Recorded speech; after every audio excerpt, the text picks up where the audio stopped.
Chapter 698. It was only a few seconds, but it felt like a very long time.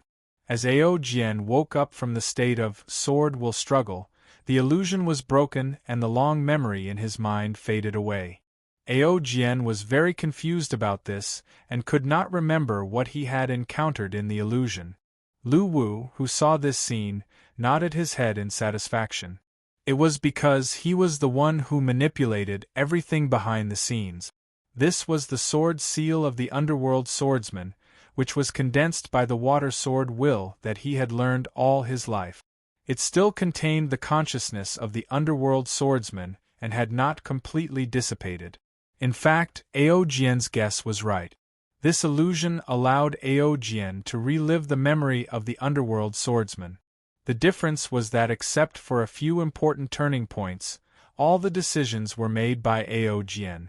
If Ao Jian finished the memory of the underworld swordsman, then this memory would remain in Ao Jian's mind. Although he was still Ao Jian at that time, he would recognize himself as the underworld swordsman. This was because the memory of the underworld swordsman was not as simple as Ao Jian had thought. Although Ao Jian's original memory would not be erased after going through the memory of the underworld swordsman, there was no meaning for his existence, which was equivalent to nothing. Ao Jian had lived for as long as the underworld swordsman had lived. Compared to the memory of the underworld swordsman, Ao Jian's memory was like a drop in the ocean, not worth mentioning at all. This was because Ao Jian's memory was only a few decades old. In contrast, the memory of the underworld swordsman was like a vast ocean. The memory droplets that dripped into it would inevitably be engulfed and covered. When Ao Jian had lived in the illusion for millions of years, the first few decades would become inconspicuous, like dust in the corner, and he would not even think about it. Therefore, Ao Jian gradually forgot who he was in the illusion. He only remembered that he was pursuing the ocean of sword will and thought that he was Mu. When he first entered the illusion, Ao Jian might still have doubts and speculations. However, with the passage of time and the accumulation of experience, coupled with the passage of time, he had long forgotten who he was in the past. This was because that memory was too short, it could even be described as insignificant. This was also the reason why Lu Wu chose to take action. It could be said that Ao Jian's memory had been completely overwritten by the memory of the underworld swordsman before he exited the illusion of the sword will competition. Although the real underworld swordsman had died, Ao Jian would be the new underworld swordsman because they had the same memories. Although this was not the resurrection of the underworld swordsman, it was equivalent to a clone. It had the same memories, the same sword will, the same mental journey, and so on. Even though the real underworld swordsman was dead, Ao Jian was no longer Ao Jian. Naturally, Lu Wu would not sit idly by and do nothing about it. He took decisive measures. Therefore, when Ao Jian withdrew from the illusion of sword will competition, the long memory and experience in his mind would gradually fade and be covered, and he could no longer remember what it was. The purpose of this was to protect Ao Jian so that he would not lose himself. Of course, Lu Wu was still looking forward to Ao Jian defeating and obtaining the law of sword will. After all, his heavenly demon list was currently collecting the power of laws, so this rule sword intent could be used. Moreover, as a player, Ao Jian had the ability to resurrect infinitely. Moreover, Lu Wu was helping him conceal his memory behind the scenes, so this method was completely feasible. It was just that he might have to work harder. 3 hours later, Ao Jian's figure appeared at the resurrection point in the mansion of the dead. This time, he did not stop at all. He decisively walked to the city gate, arrived at the Liuli coast through the teleportation point, and then set off for the Kendo domain. The sudden failure and death stunned Ao Jian, but the 2% mastery of the law of sword will made him feel excited. He only remembered that he had entered a dreamland after the sword will competition of Poseidon's sword seal was activated. The memory after that was a blur. It seemed that he had experienced many things and met many people, but he could not remember the specific matters no matter how hard he tried. When he suddenly woke up, everything faded, but the sword will that he had mastered in the dreamland remained in his heart of the sword. Therefore, Aojian wanted to go to the Kendo domain again to challenge Poseidon's sword will. He wanted to see what was in the dreamland, and why his heart of the sword and sword will had such a huge change. After a few days of sailing, Aojian once again stepped into the Kendo domain. At this time, the Kendo domain was full of competition as usual. Swordsmen and players were everywhere. As the bald mentor could not be found, and it was extremely difficult to enter the central area of the Kendo domain, the players turned their attention to the other swordsmen who had stepped into the Kendo domain. This time, it was not Sueye who was devastated. The other swordsmen were also challenged by the players, and became the players' whetstone for the growth of their sword will. Aojian did not pay too much attention to this, and steered the boat all the way into the Kendo domain.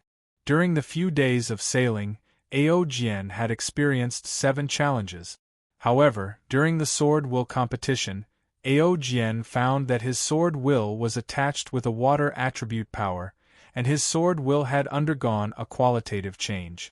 Compared to when he had mastered Relentless Sword, the strength of his sword will had increased by 10 times.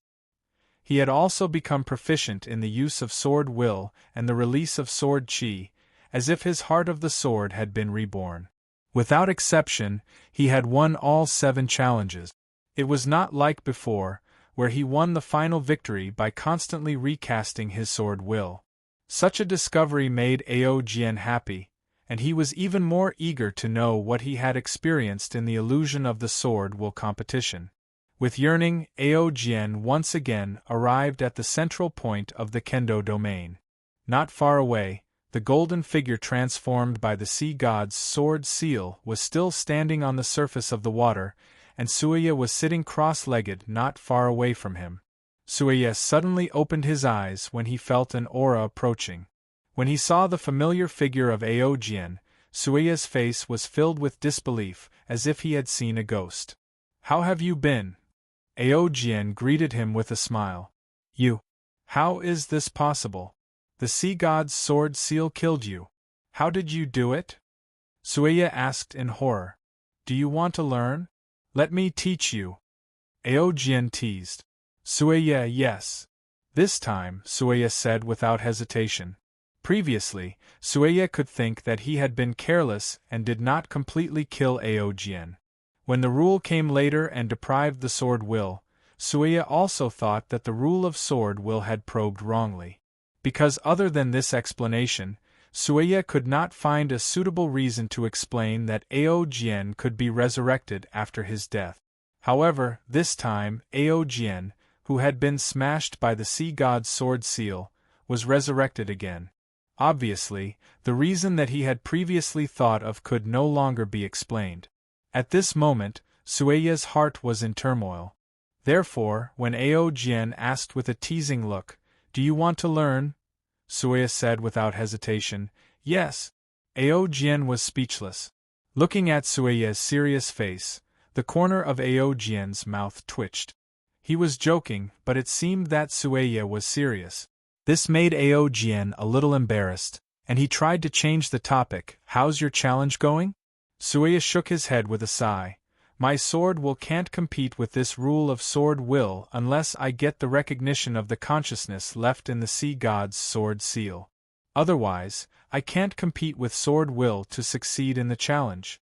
However, as long as I absorb all the sword will in the sword principle field, I will definitely be able to fight with it." Looking at Sueye's determined expression, Aojian asked in confusion, "Then why are you staying here instead of collecting sword will? Didn't I tell you? There is more than one way. You can also get the rule of sword will by getting the recognition of the sword seal." Sueye rolled his eyes. Sueye was no longer as cold to Aojian as before. This was because Aojian's invincible sword will had gained his recognition. Just like what he said before, if they were outside the field, he would definitely take Aojian in as a sword disciple and let him train with him. Moreover, Aojian had saved his life once, which Sui Yi remembered. However, he only remembered it in his heart and had a good impression of Aojian. As for the rule of sword will, Sui would never give in.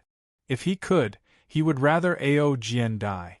Have you been chatting with the consciousness left in the sword seal for the past few days to get close to it? Aojian had a strange look on his face. Sui was speechless. Aojian's words seemed to have hit Sui's sore spot, and his face gradually turned gloomy. Then continue with your work, I'll try again. As soon as he finished speaking, Aojian walked towards the golden figure again. Sui did not stop him, but chose to watch from the side. Even if he was resurrected again, Sui still did not think that Aojian could defeat the rule of sword will, and he was looking forward to Aojian being crushed by the sea god's sword will again. He did not believe that the heaven-defying resurrection ability could be repeated infinitely.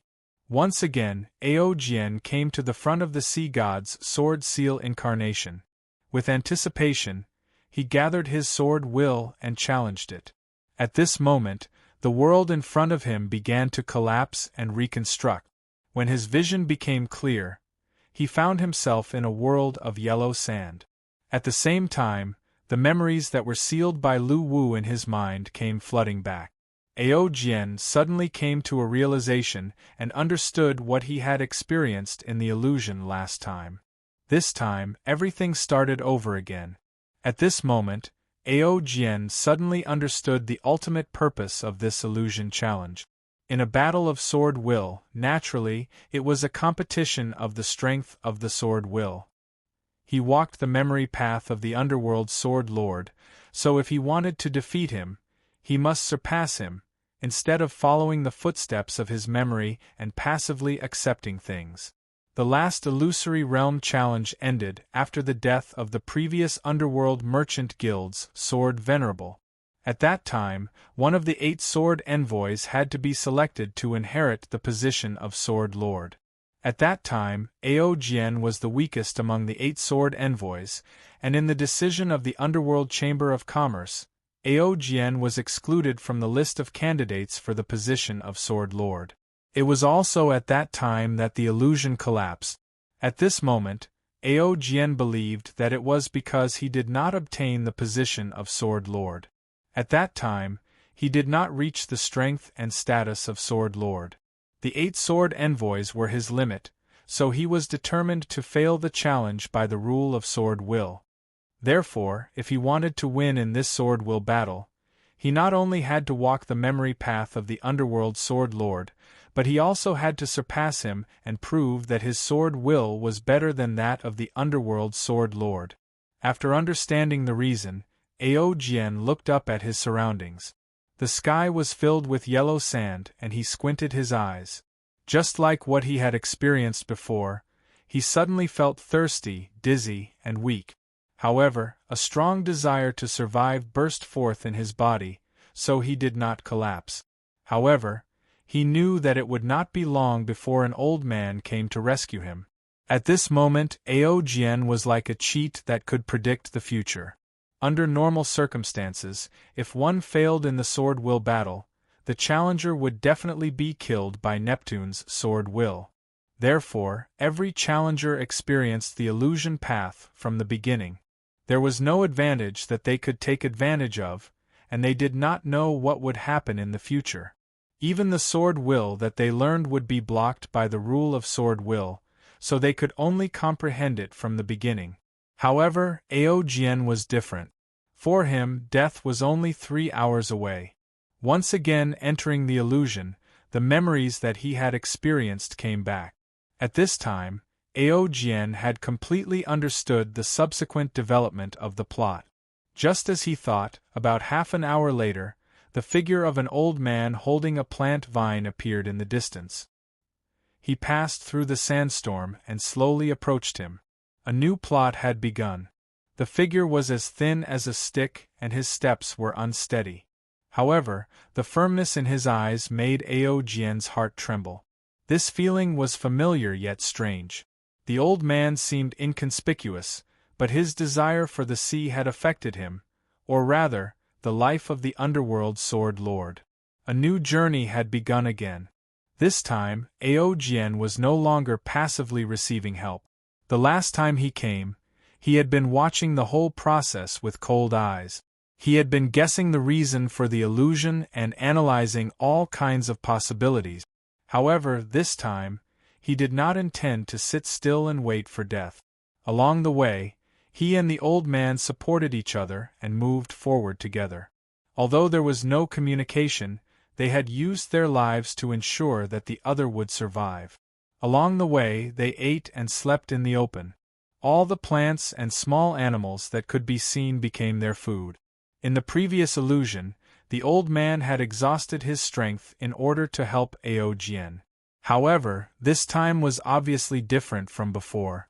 Because Aojian was no longer a burden, he tried his best to reduce the old man's burden and struggled to survive. After more than 10 days of rushing, Aojian and the old man were on the verge of death several times, but they finally survived. This time, the plot was completely different from before. After he and the old man climbed over the hillside, they saw the blue sea together. The breeze blew gently, and the sound of the waves hitting the reef and the sound of the seagulls above the sea intoxicated the two. This time, the memory did not jump with the death of the old man. Finally, they had reached this place together. Aojian turned his head to look at the old man who was staring at the direction of the sea. A smile appeared on his face. At least this time, he did not have the biggest regret of this illusion challenge. As for the success or failure of the later journey, he would continue. Chapter 699. As a veteran player of Battle Royale, Aojian had always been grateful to the game. That was why he never conspired with other players in the forum and called the Battle Royale officials a dog. The worst time was when he did not join the Acheron Chamber of Commerce in advance, but took the lead in competing with the 8-sword envoys in terms of lifespan. Subsequently, in order to better overcome the illusory challenge, Aojian even recorded all the important time points in his memory. Dog officials, what kind of rubbish plot is this? My liver hurts. However, he had no impression of the encounter in the two challenges. It was not easy to do so.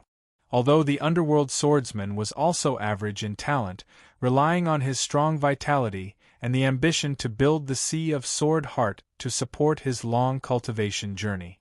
While waiting and growing, the underworld swordsman died as expected.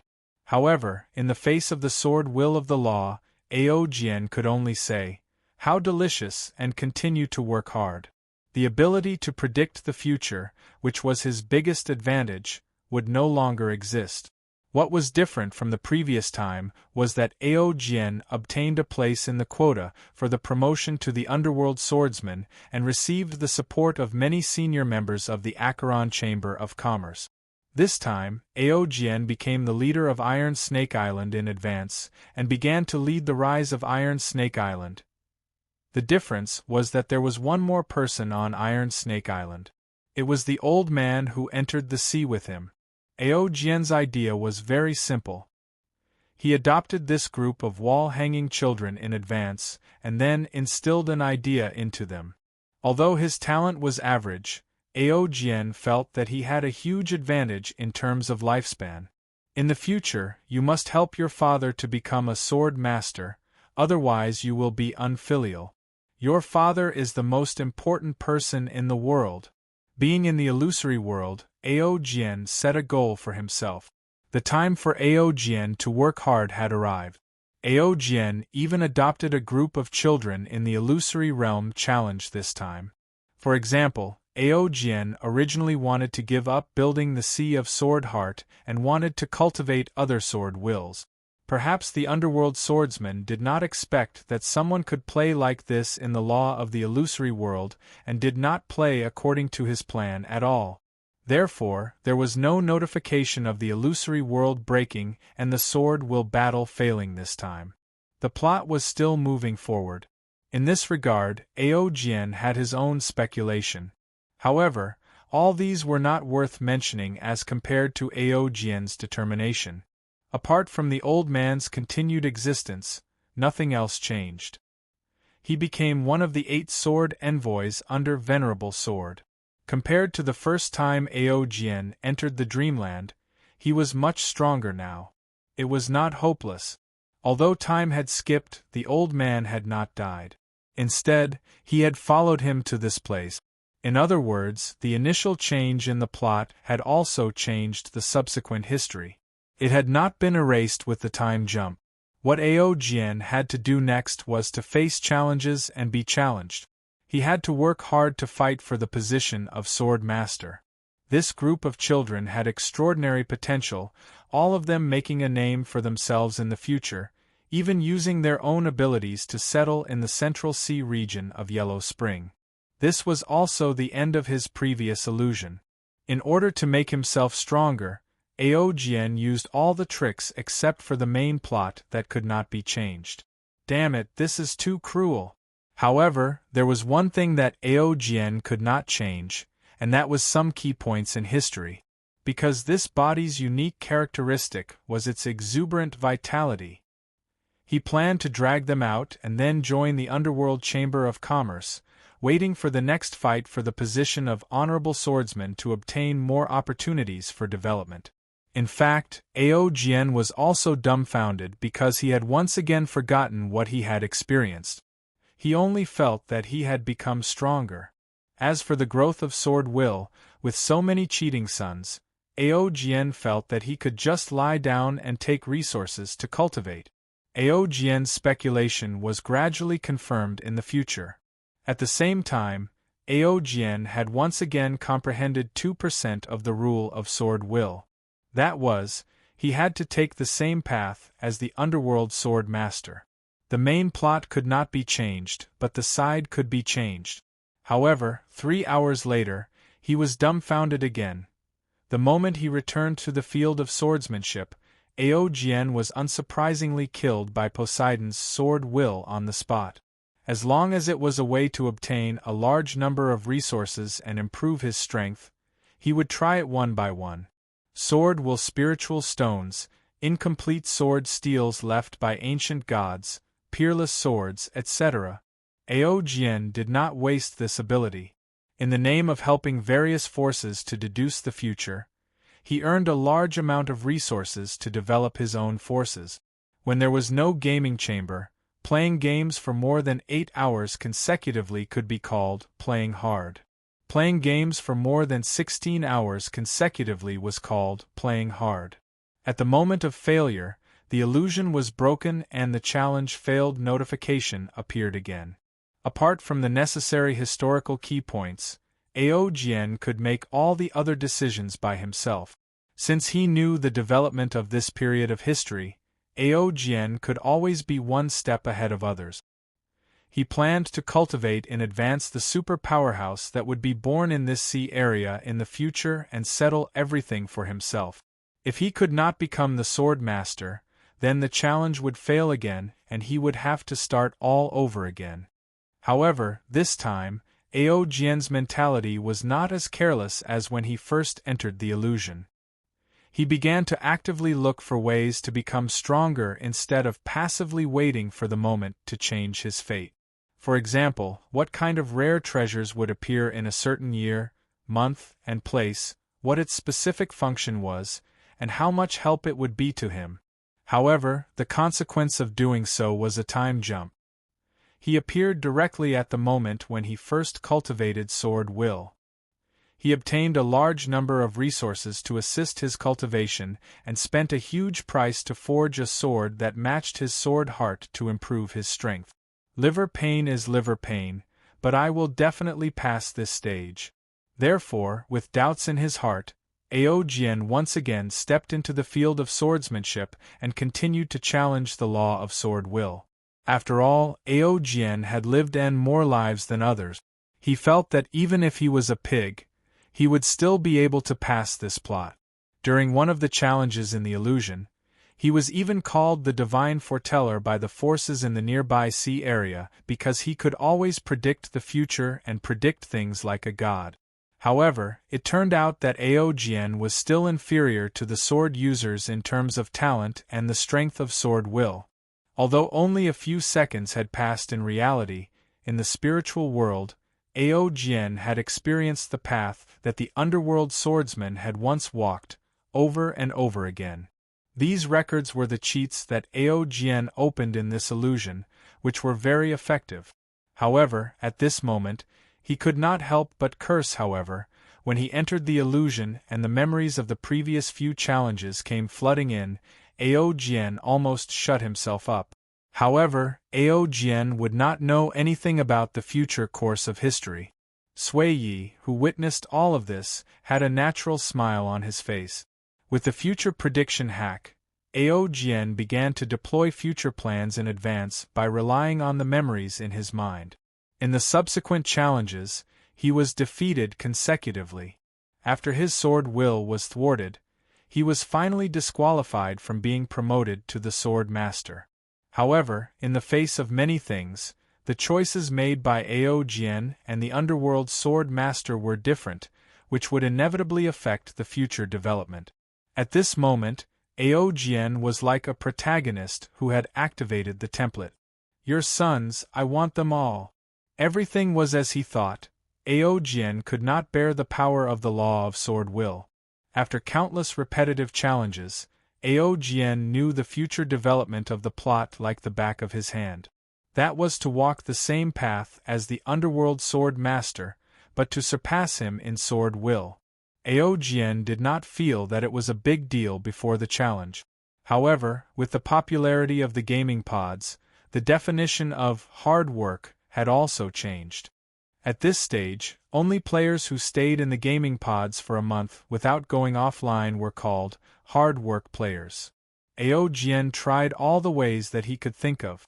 For example, at a certain point in time, there would be an inheritance that would be beneficial to his cultivation of sword will, and so on in the subsequent training. Ao waited for the sudden death of the underworld sword master and then competed with the other 7 sword users for the position of the sword master. Chapter 700. At this moment, a son who had just finished reporting his recent achievements suddenly looked at Ao with a solemn expression and said, "It's like this, Dad. In fact, in addition to the inherent resources, there is another very important thing that limits our development, which is the constraints of the Underworld Chamber of Commerce. Their trade rules are too overbearing. All our trading activities with the Outer Sea must pay taxes. This practice of the Underworld Chamber of Commerce really makes my brothers and I feel aggrieved. I want to challenge the Underworld Chamber of Commerce, overthrow their rule, and replace them." Such a large amount of resources made Ao smile from ear to ear. However, the development of the branch would not be affected. For example, the acquisition of resources was just like the experience and soul coins during growth, which could help him grow faster, and had nothing to do with the main plot. The change of the main plot would lead to a time jump, which Ao remembered in his heart.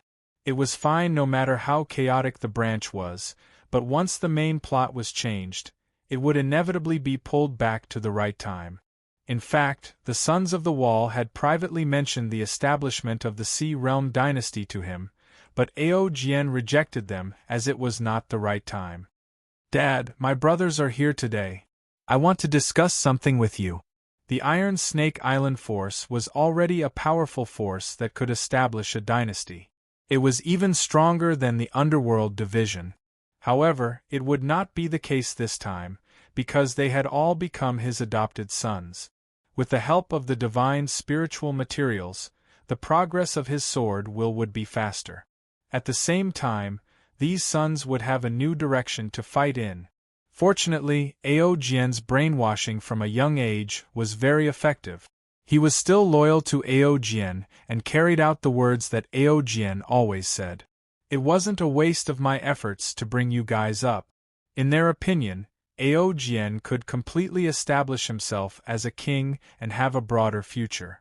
Why should he be subservient and become someone else's subordinate? This time, Ao actions made him rise rapidly in a short period of time. In Ao memory, Nearly 1/5 of them had successfully entered the Central Sea of the underworld and became a part of the Central Sea hegemony.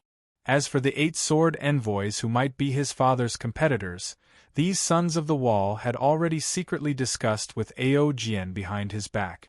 Countless members of the Sea Realm forces came to celebrate his birthday. At the same time, his sons of the wall had also come from the outside world and brought Aojian's favorite sword wool cultivation resources as a birthday gift.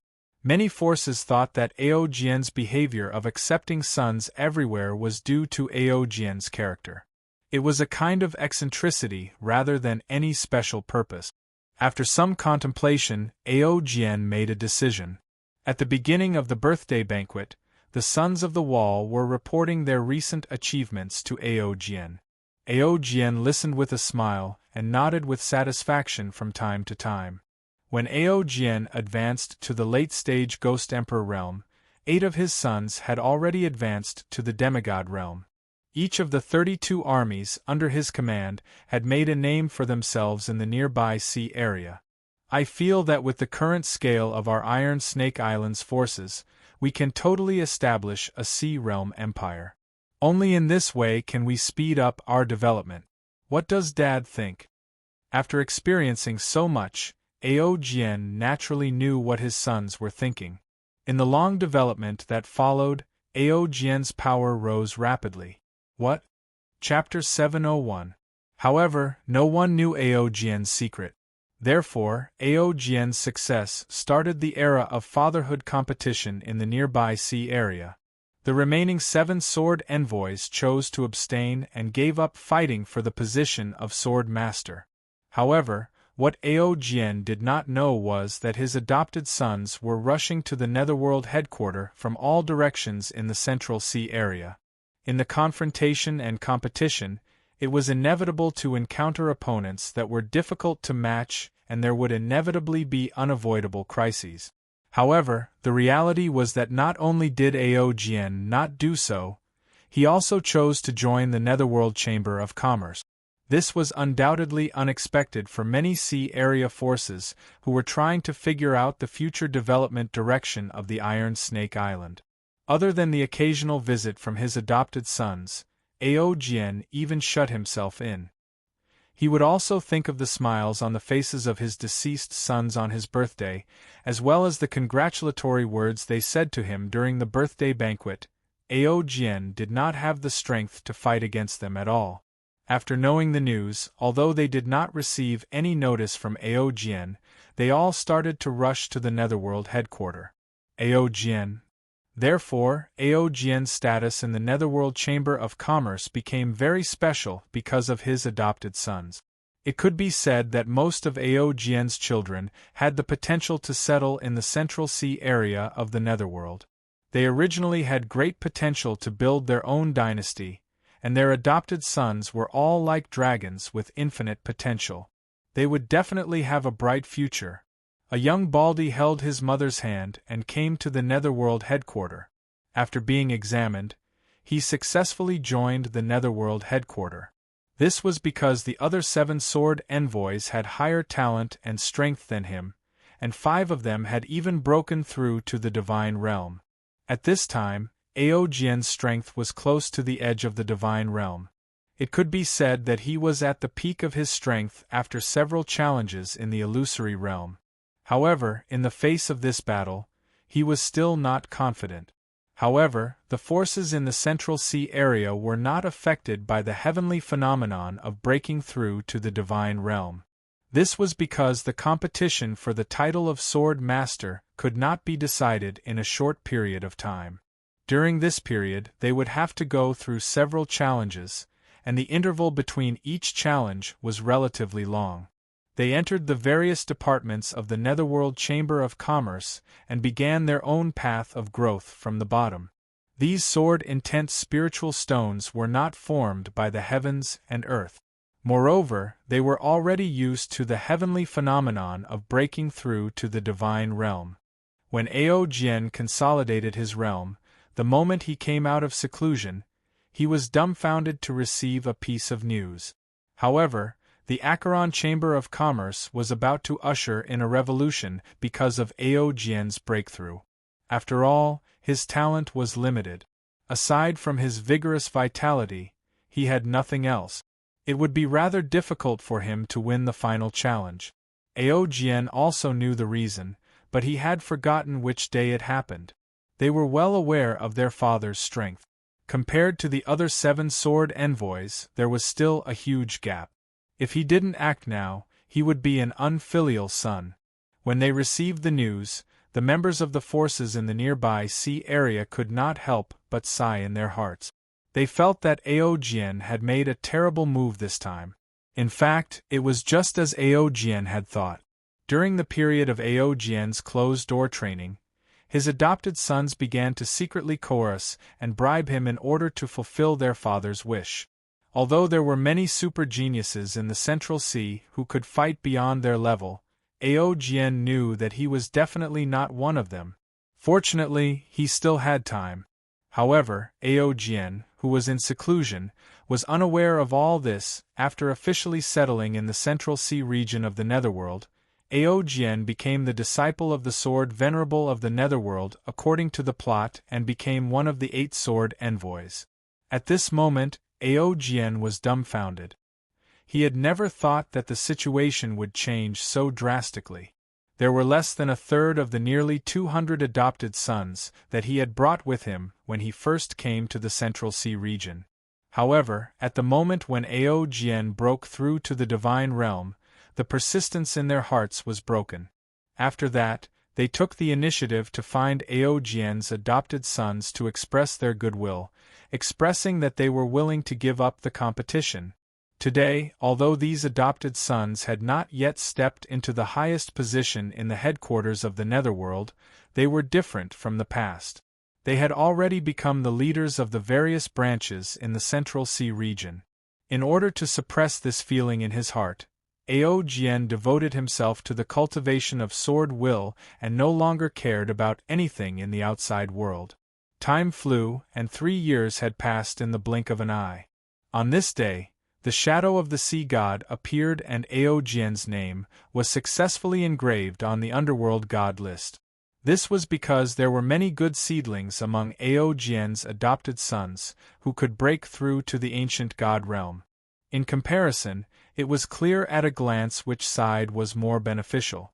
It was impossible for the higher-ups of the Netherworld Chamber of Commerce not to know about this, but they chose to turn a blind eye to it. The success learning that Ao Jian had left to this sea region was destined to have a far-reaching impact.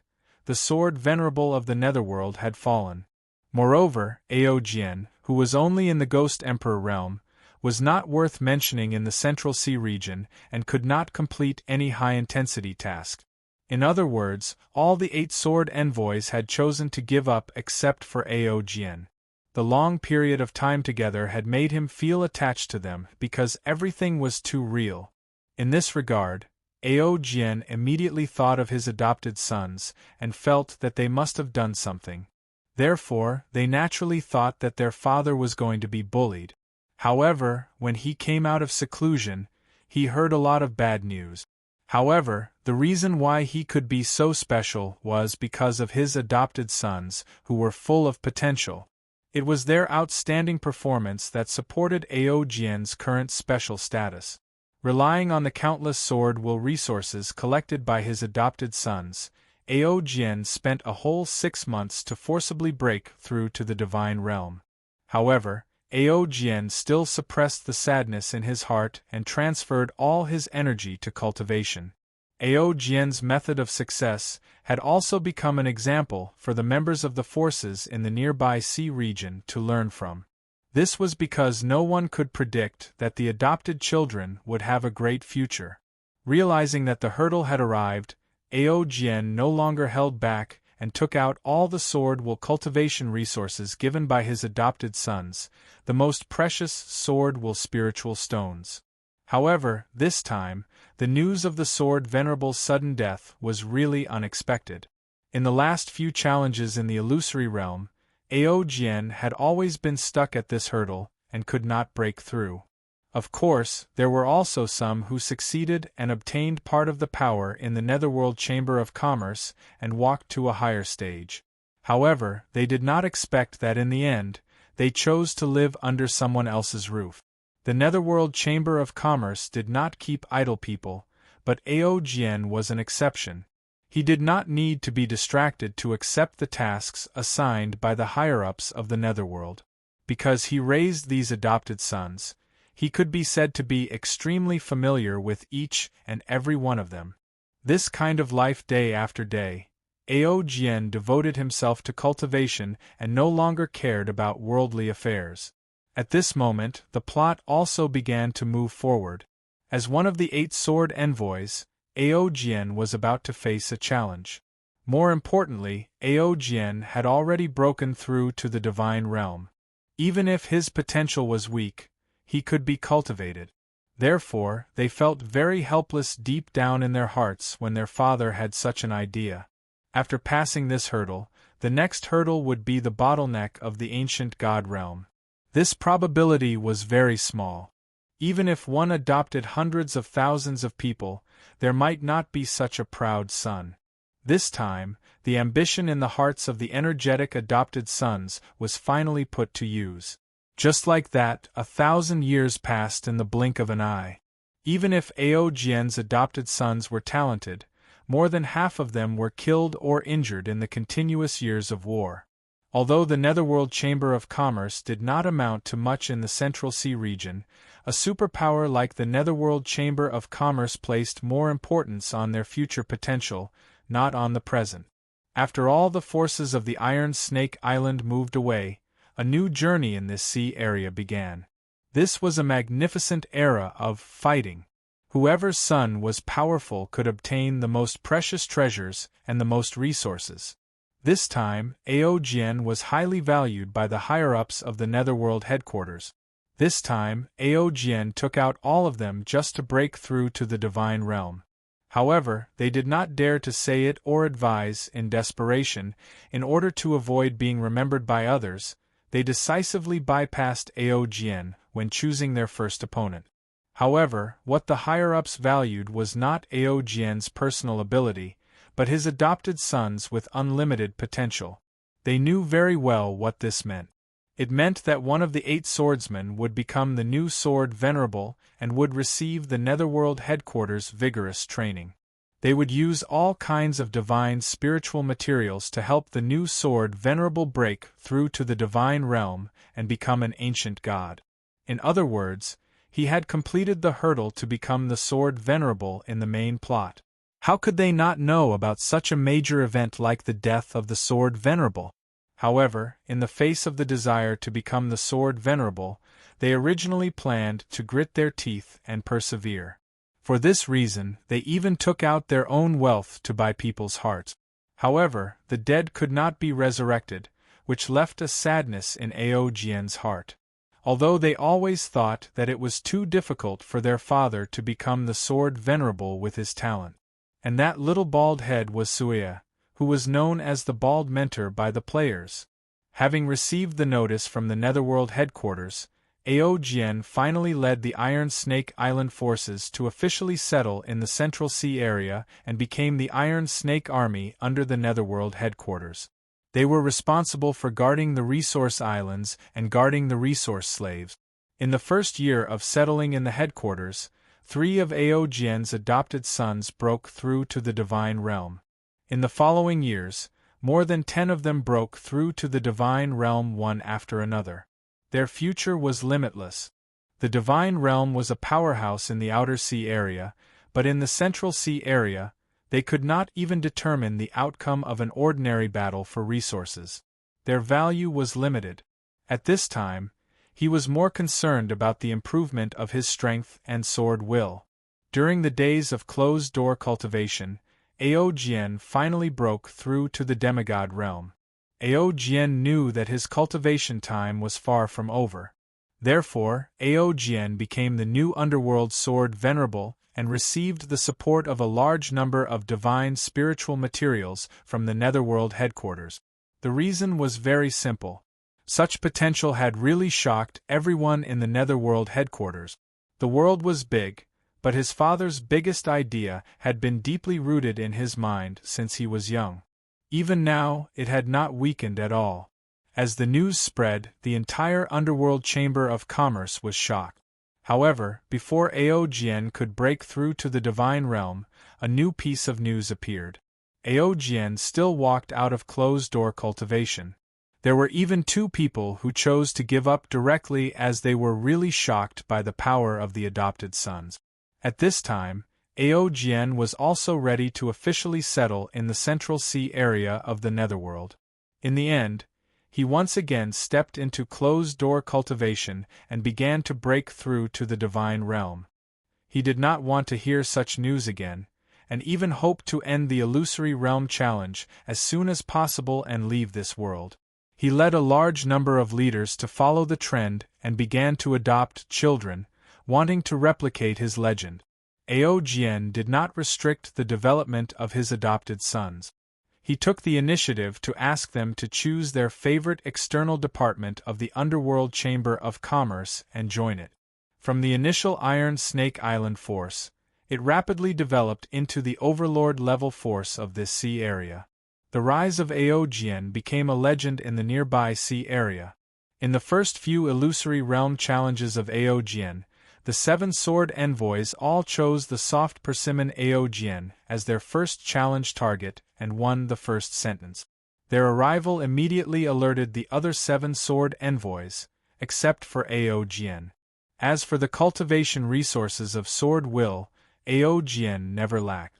When the adopted sons came to visit him, they would always bring a large number of resources to assist in the cultivation of Sword Will because they knew that their respected father liked this. Although his initial idea was to use these children to achieve his own goals, Aojian still had feelings for them after accompanying them for a long time. In order not to offend these leaders with great potential, the Seven Sword Envoys who participated in the competition for the sword venerable like Aojian were filled with helplessness. Time flew and the years flew by. However, every time there was bad news, Aojian would still think of the days outside the Central Sea area. Because they were only in the divine realm, although they were valuable, that was all. This time, they went to the headquarters aggressively. Even if they were not allowed to fight according to the rules, they were ready to help their father.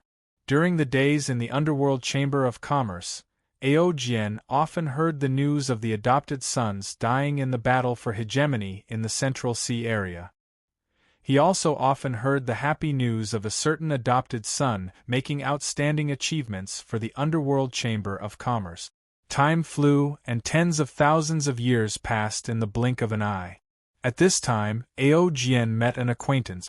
Even if they were talented and had unlimited potential, all the creatures in the Central Sea area were the same. The cruel competition was always accompanied by death, and they were no exception. They had heard of the rapid rise and powerful potential of the leaders, so they really did not want to offend them. Naturally, Aojian did not care about the criticism from the outside world. At this moment, Aojian's heart had aged a lot. Even if he was used to seeing life and death, he could not hold back the throbbing in his heart. At this moment, Aojian once again relied on his adopted sons to successfully rise to the top. Therefore, he had to seize the time and use the current resources and time as much as possible to improve his strength. Aojian had long been prepared for this. On the same day, he set up the Sword Spirit Formation near the island where he lived and prepared to break through. In short, Daddy can bully others, but whoever dares to hurt Daddy can just wait for death.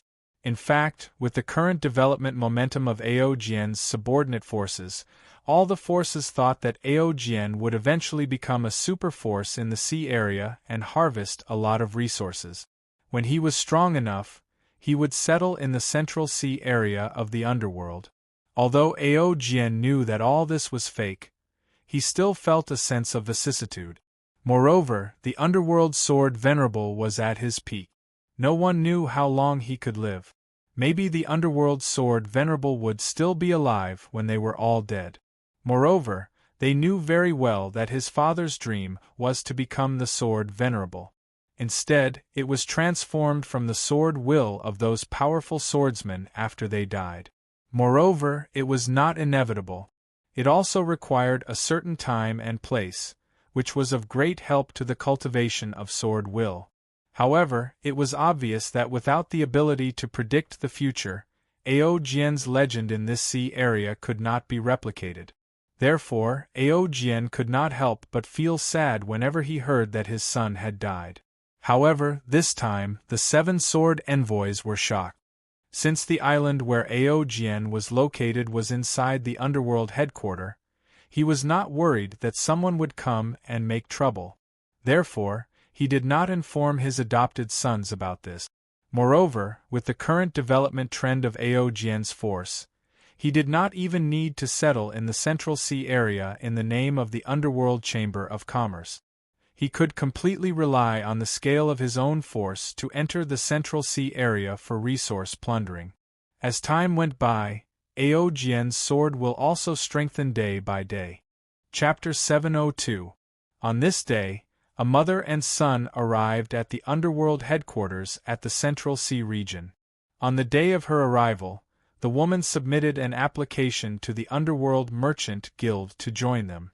The Underworld Merchant Guild did not immediately agree to the woman's application even though she was already at the peak of godly state. As a superpower, the Underworld Merchant Guild had its own vetting system for accepting members. They would not easily accept outsiders who wanted to join them. Under normal circumstances, other than the members trained by the Underworld headquarters at the Central Sea region, most of the members who joined the headquarters were selected from the War Merchant Guild of the Underworld branches. It could be said that they knew everything about her and it was impossible for her to be a spy sent by a hostile organization. Even when Ao Jian entered the Central Sea region in the name of the War Merchant Guild, he was also vetted.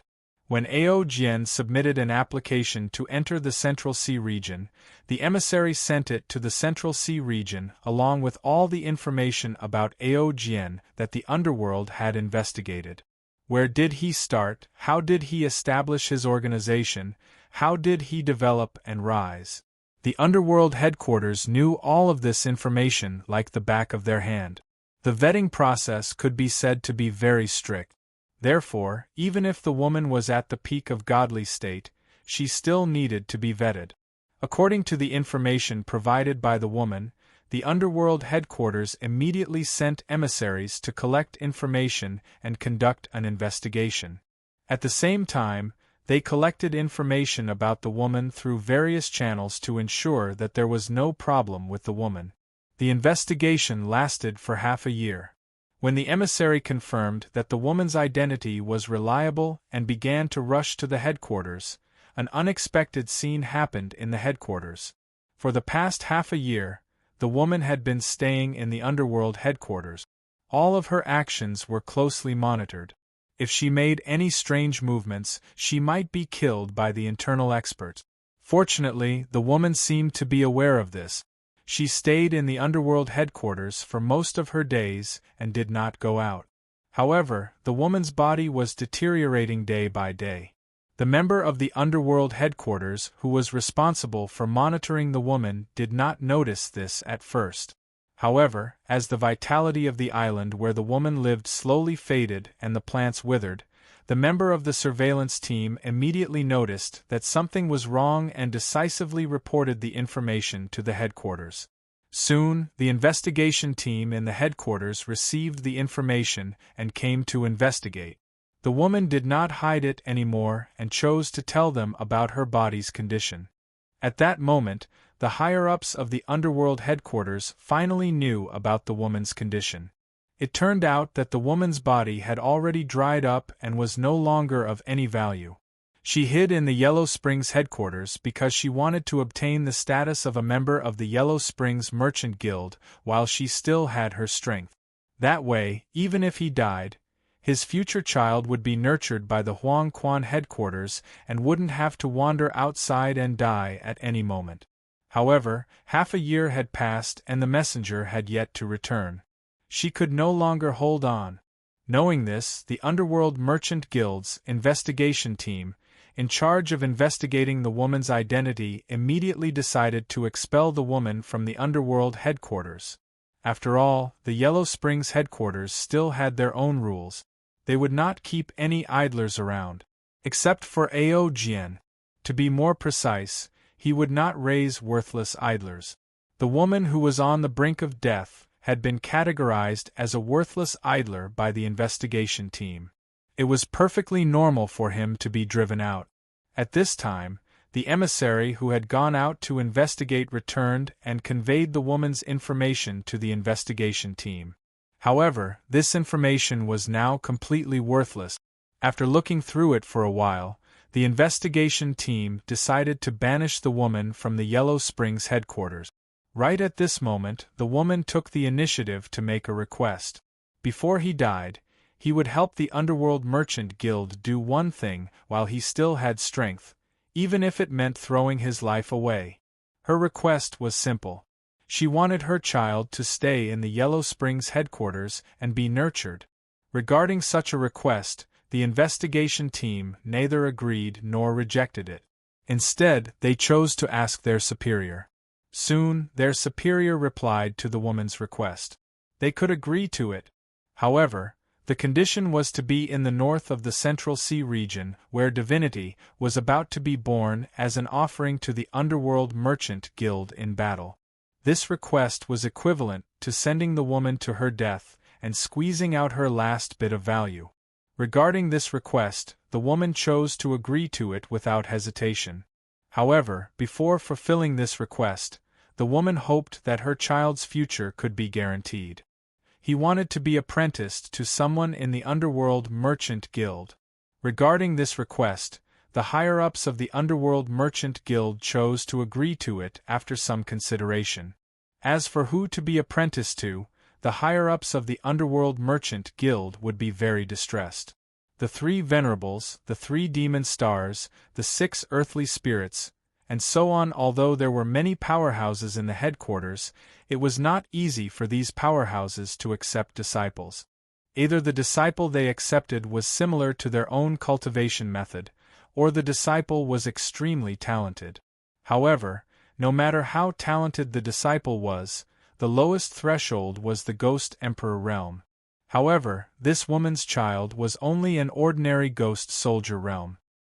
He could not reach the threshold for these powerhouses to accept disciples at all. At this moment, someone thought of Ao Jian, who was only in the divine realm but relied on his adopted children to climb up the rank. Due to Ao Jian's current special status, the investigation team naturally did not dare to force Ao Jian to accept disciples. With the mentality of giving it a try, they found Ao Jian and made this request. When Ao Jian heard this news, he naturally wanted to reject it. After all, his plot had not developed to the end yet. There were still 2 most important thresholds. The first was to break through to the ancient god realm, and the second was to integrate all the water sword essences to forge the sword essence of the law. Therefore, Ao Jian had no intention of accepting disciples at all. Regarding this, the investigation team felt helpless, but they still chose to tell the woman the news. As a result, the next day, Ao Jian, who was in closed-door cultivation, met the woman who brought Sui Yi. She knelt down and begged him to accept the child. Ao Jian's heart did not waver because at this time, he did not want to train anyone except for cultivation. However, after seeing Sui Yi, Ao Jian inexplicably felt that he looked very familiar. That shiny bald head was 2F** king eye-catching. Isn't this that, after thinking for a while, Ao Jian still could not remember the specific name. He only vaguely remembered that it seemed to be called Bald Mentor. This could be said to be fate, or it could also be said to be an inevitable event in the development of the plot. Faced with the woman who was begging, Ao Jian sighed in his heart. He turned his head to look at Sui Yi, who was pulling the corner of his mother's clothes, and said, "Are you willing to be my son?" Before the confused Sui Yi could agree, the woman spoke first. She repeatedly said yes, and then pressed Sui Yi to kneel on the ground, making him kowtow to Ao Jian to acknowledge him as his father. After confirming the relationship between Sui Yi and Ao Jian, the woman left. However, she did not take Sui Yi with her when she left, but left him by Ao Jian's side. Although she was reluctant when she left, she knew that it was time for her to fulfill her promise. We will never see each other again. May your future be like a dragon, may your future be immortal, may your future be peaceful and without regrets. That day, Sui Yi cried loudly. Although he was young, Sui Yi knew very well that his mother was seriously ill. What his mother said before she left was more like a farewell. He had already realized that he was about to lose his mother. He was so sad about it that he even wanted to follow his mother's footstep. However, Ao Jian stopped him and told him something. Without strength, you're just a burden. Remember to hate and take revenge when you're strong enough. That's what you should do. Ao Jian did not ask what Sui Yi had experienced, nor did he know the reason why his mother was seriously injured. He only told Sui Yi the importance of strength. With strength, one could do anything one wanted to do. One could use strength to save his mother, and one could use strength to take revenge. Strength was the foundation of everything. At that moment, the young Sui Yi had a vague concept of strength. After that, Sui Yi never saw his mother again. Ao Jian had also secretly asked someone to investigate this matter. When he learned that Sui Yi's mother was sacrificed as a sacrifice for the Acheron Chamber of Commerce, he chose to hide this matter and began to teach Sui Yi the sword. Sui Yi's talent in sword will was extremely strong. There was an unyielding and free strength in his heart. His heart of the sword was more like a free sword. Compared to Ao Jian, Sui Yi's talent was much better. In a short period of time, he forged a heart of the sword that matched his attributes. In half a year, he broke through the Ghost Soldier realm and reached the Ghost Commander realm. During the contact, Ao Jian gradually developed feelings for Sui Yi, who was extremely talented in the cultivation of sword will. He even raised Sui Yi as his own child. Occasionally, he would give some resources to Sui Yi, allowing his strength to improve by leaps and bounds. However, Ao Jian also noticed all the flaws in Sui Yi's cultivation. That was, the hostility in his heart was still too strong. This would more or less affect the cultivation speed of his free sword will. After all, the disappearance of his mother had caused this child to suffer too much. Ao Jian could not change this. He could only hope that time could erase this memory.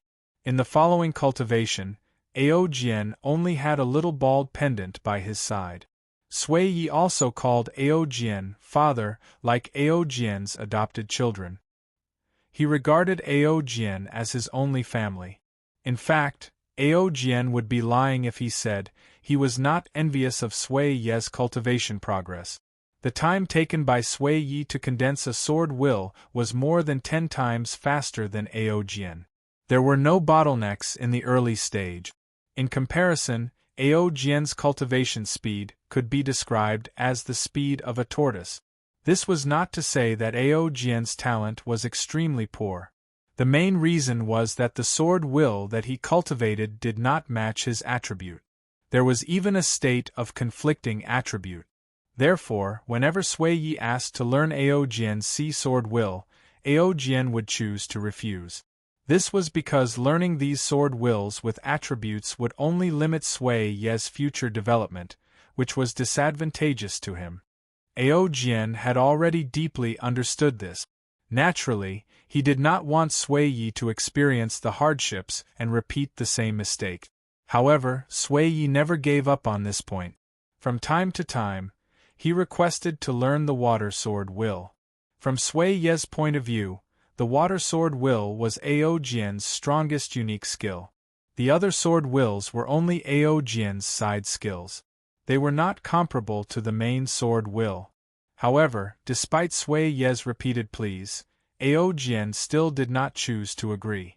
Since you have become my son, then you should walk your own path and not copy my own path. It was the same for Ao Jian's other adopted sons. Although they were all taught by Ao Jian, they walked their own path and never copied his. Only Sui Yi, who had a strong desire for power, was an exception. Time passed in the process of cultivation and growth. The cultivation resources that Ao Jian received were increasing day by day.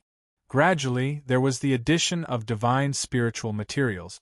Divine spiritual materials were extremely precious spiritual materials, even in the Central Sea area. Ordinary members of the Chamber of Commerce were not qualified to use them. However, Ao Jian was different. As the sword master, he would regularly receive a batch of divine spiritual materials to assist in his cultivation. At the same time, as the status of the adopted sons in the headquarters rose day by day, they were gradually qualified to receive divine spiritual materials.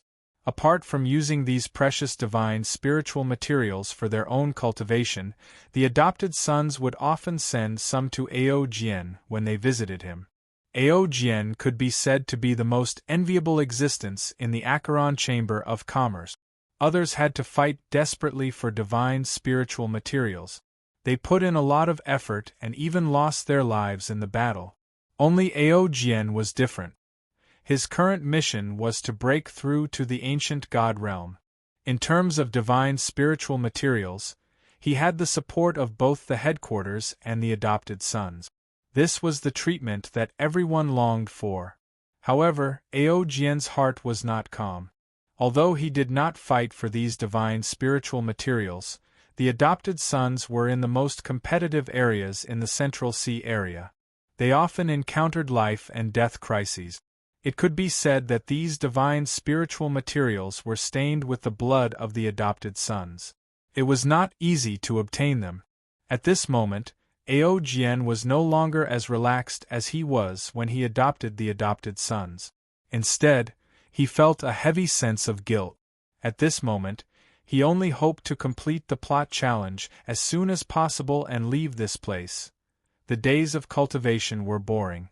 Fortunately, he had Sui Yi to accompany him this time. Just like that, countless thoughts passed by. On this day, Ao Jian felt the arrival of a bottleneck. Long prepared, Ao Jian took out all the divine spiritual materials he had accumulated and began to work hard to break through to the ancient god realm. The news that Ao Jian was about to break through shocked the entire Acheron Chamber of Commerce. The ancient god realm was different from the god realm. It was the core combat power in the Central Sea area. The number of ancient god realm experts was the key factor to determine the strength of a force. Therefore, on the day of Ao Jian's breakthrough, many senior members of the Acheron Chamber of Commerce came to support Ao Jian. The heavenly sword formation was activated. Thousands of sword rays pierced through the clouds and sprinkled specks of starlight. As the formation operated, the divine spiritual materials inside were crushed and turned into a thick spiritual mist. The mist floated in the formation and wrapped around Ao Jian. It took him half a year to break through to the next realm. During this half a year, the senior members of the Acheron Chamber of Commerce did not leave the headquarters. They kept staring at the formation and looked forward to the birth of another expert in the headquarters. Ao Jian did not disappoint them. Although his cultivation speed was very slow and he spent more cultivation resources than others, his foundation was very solid. In the end, he broke through the extremely difficult threshold and stepped into the ancient god realm. At that moment, the chanting of the sea sounded in the Central Sea area. The shadow of the Acheron sea god descended and gave Ao Jian blessings for his advancement to the ancient god realm. His name also flashed with colorful light on the underworld god list and moved up.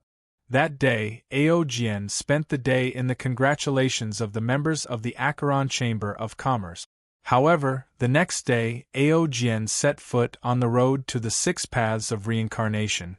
Although he had reached the ancient god realm, he did not have the powerful sword will that matched the ancient god realm, which was the sword will of the law.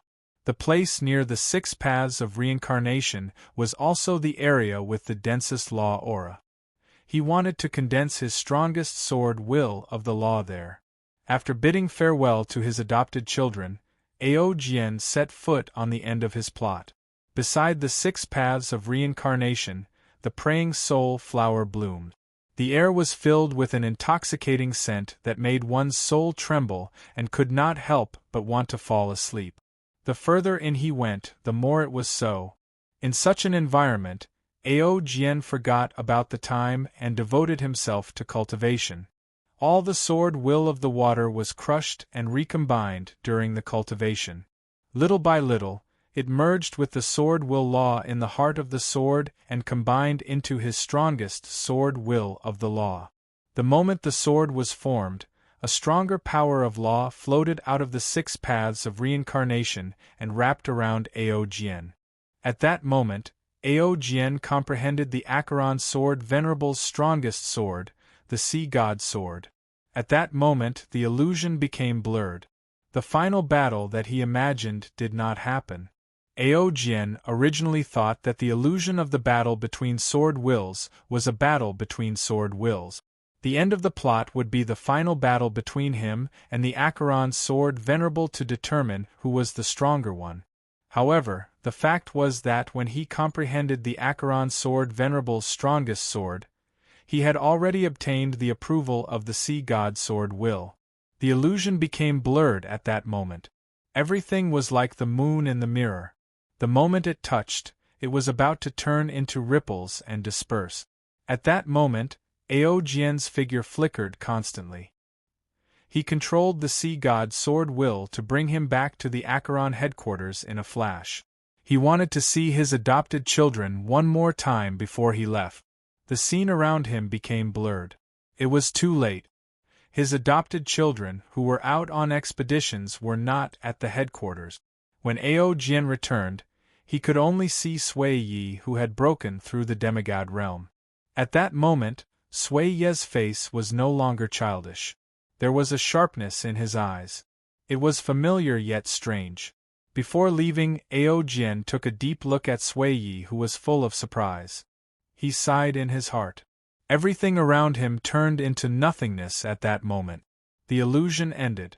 At that moment, Ao Jian woke up from the illusion. At that moment, a teasing voice came from the side. "You've come back to your senses? You're going to die again." In Sui Yi's opinion, Ao Jian, who had come back to his senses, would be killed by the Sea God sword will. Upon hearing that, Ao Jian immediately turned to look at Sui Yi. The memory in his mind slowly faded at that moment, but it had not completely disappeared. Looking at Sui Yi's familiar face and his annoying expression, Ao Jian subconsciously frowned and put on a stern face. "How can you talk to your father like that? I'll punish you to kneel in the sword mound for 30 days. Sui Yi. Upon hearing that, Sui Yi was dumbfounded. "What did you just call me?" Sui Yi widened his eyes and raised the giant sword in his hand. Although he was extremely angry, Sui Yi did not know why, but he suddenly felt that Ao Jian was very similar to the Acheron sword Venerable. This was because when the sword Venerable was angry, he would often adopt this posture, and the punishment was to kneel in the sword mound. This made Sui Yi feel as if he had seen a ghost. However, he could not lose in terms of momentum. At that moment, Ao Jian's memory in the illusion had become extremely blurred and disappeared completely in the blink of an eye. At that moment, Ao Jian was also dumbfounded. Since he did not have the memory of the illusion, Ao Jian did not know why he would say such arrogant words.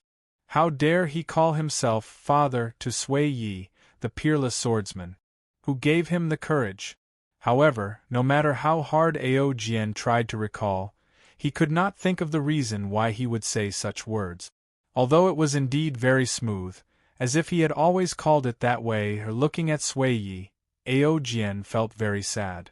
He could only say awkwardly, "It's said that the memory of a fish only lasts for 7 seconds. I suspect that I'm in this state now, believe it or not." Chapter 703. Actually, if you're willing, I can teach you my understanding of the rule of sword essence. He grew up tenaciously and eventually used the sword essence in his heart to boil all the sufferings into sweet honey. Ao Jian didn't know about this part of history, but the players who frequented the forum were very clear about it.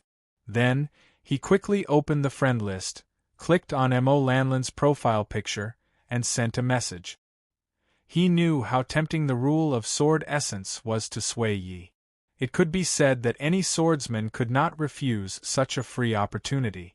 The rule of sword essence instantly disintegrated Sui Yi's sword essence.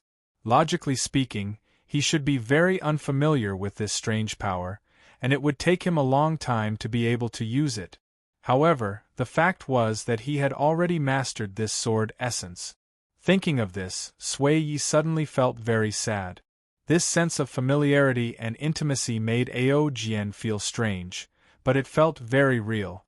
Will we die on the way? Did I really succeed in the challenge? At this moment, not far from Ao Jian, Mo Xiaoxin, who was in the state of negative body, was quietly watching Ao Jian and Sui Yi. Therefore, Ao Jian still made his move. He immediately pressed his hand on Sui Yi's shoulder, and the rule of sword essence immediately surged into Sui Yi's body. It began to calm Sui Yi's trembling sword heart, so that it would not break.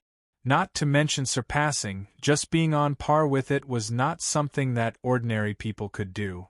At this moment, the white light that was condensed by the sword essence shattered inch by inch until it completely turned into light spots. Although every main plot of Ao Jian in the illusion was the same as Sword Master Amu, the two of them took a completely different path in every choice and branch plot development. The imagined plot of Neptune's sword essence killing Ao Jian did not happen. Instead, the golden figure transformed by Neptune's sword essence collapsed, revealing its azure blue body. With the surging of the power of the rule, Ao Jian's sword heart world gradually expanded and perfected. In a blur, two figures, one big and one small, appeared in front of him. This was because Ao Jian's sword essence was not worth mentioning at all. It could not even be compared to himself, let alone the rule of sword essence imprinted with the general outline of Sword Master Underworld. Obviously, Ao Jian did not defeat Neptune's sword essence in the sword essence competition, but Neptune's sword essence took the initiative to give the power of the rule of sword essence to Ao Jian. He was not reconciled to this and had questioned the sword venerable loudly. At this moment, Poseidon's sword will suddenly shattered, and the most original power of the rule of sword began to invade Ao Jian's body. At the same time, the consciousness of the underworld swordsman and the accompanying sword will were completely shattered. At this moment, Sui Yi was still looking at Ao Jian with resentment even though Ao Jian had helped him this time. This was an opportunity for Ao Jian. He had obtained the incomparably precious power of law. Although it was not the origin of law, it was still a supreme divine item that countless creatures in the underworld had been searching for. This was a glorious path of growth. The two of them finally stepped into the central sea region of the Yellow Springs. Under Sui Yi's incredulous gaze, the rule of sword intent slowly approached Ao Jian and began to dance around him. They set off from the sand-filled sealed area and walked step by step towards the future, pursuing that smear of blue. Amu also had the sea sword intent, but he felt that his sea sword heart was not worse than anyone else's. Because he yearned for the sea, his heart had a rock-solid sea sword heart. Moreover, Sui Yi knew that even if he did not make a move, the swordsman in front of him would still die. The subsequent path of growth was even more different. They were both cultivating, but Amu longed for power and becoming stronger more than Ao Jian. Even though he was an unfamiliar successor, he only left behind a wisp of the purest rule of sword intent, erasing all traces that he had imprinted on the rule of sword intent, which was the Poseidon's sword will. No, we have already gotten rid of the seal, and we will find a new home. For some reason, Sui Yi always gave him a sense of familiarity. If it was not for the rule of sword intent, he would not have been able to hold back the big sword in his hand and would have cut Ao Jian into pieces. They walked together, struggling to survive in the sand-filled world. They slowly walked towards the blue world in the distance, and continued to move forward in the emerald world that was full of danger. Seeing this scene, Ao Jian's face turned solemn. I'm willing. According to the normal development, the next step would be the rule of sword intent killing Ao Jian. Without the characteristic of immortality, how many people could surpass Sword Master Ah Mu on the same path? At that time, the majority of the players in the forum supported that the underworld Sword Master was stronger than the venerable demonic ape because they listened to the live broadcast of the underworld Sword Master's difficult and unyielding growth history. Ao Jian's realm did not improve because of this opportunity, but under the power of the rule of sword intent, all sword intents were subservient to him. Sui Ye's heart was filled with confusion. He suffered a blow to his heart, and his eyes gradually turned red. His sword heart was in disorder, and at this moment, he was also wavering. When he heard Ao Jian say to Sui Yi that he was his long-lost son, Mo Xiaoxin was shocked. My dear mother, this is bad. Guess what shocking secret I've found out? That scumbag Ao Jian, he hid it from you and had. The surrounding mist of sword intent also gradually faded at this moment. As Ao Jian obtained the final rule of sword intent, the killing feast of sword intent competition ended prematurely. What he desired the most was to possess the strength of the sword master, and then find out the cause of his mother's death. This was because he knew that in order to achieve any goal, the foundation was to have sufficient strength. What's there? Taking a deep breath, Sui Yi tried to calm himself down. During this journey, Ah Mu was not as lonely as Ao Jian. Ah Shu, who was by his side, had more potential than him. His pair of iron fists suppressed the strong enemies in the sea, and his high vitality allowed him to resurrect on the spot even if he was cut into pieces. Why? At this moment, Sui Ye's face revealed an indescribable excitement, but deep in his heart, he felt that it was a little unreal. Thinking of this, Sui Yi immediately said, however, the fact was that although the sword master treated him like his own son, he never taught him the essence of his sword intent. Instead, he let him walk a path that belonged to him. Affected by his emotions, his free sword intent was completely inconsistent with his current state of mind, and was on the verge of breaking. As the field of swordsmanship dissipated, the sea returned to its original state. At this moment, Ao Jian was also dumbfounded. As his memory in the dreamland was completely obscured, he had no idea why he was recognized by the sea god's sword intent. The look in his eyes was like a senior looking at a junior, and it even reminded Sui Yi of the underworld sword master who had fallen. This was also taught to him by the sword master. This time, he thought that the plot would remain the same and there would be no changes, but he did not expect the sword intent to recognize Ao Jian. He did not expect Ao Jian to say this because Ao Jian had no reason to help him. It's not a big problem. If you want to learn, I can teach you, but you have to pay a price. However, what he did not expect was that Ao Jian nodded readily and said, Ah Mu, before you leave, you have to promise me that you must persist until the end and never give up. He slowly raised his hand to meet the white light and touched it. The starting point of this scene was a sealed place. As time passed, the seal was destroyed, and the two people who were sleeping woke up. At this moment, Ao Jian did not panic. Moreover, what made Sui Yi very uncomfortable was the way Ao Jian looked at him.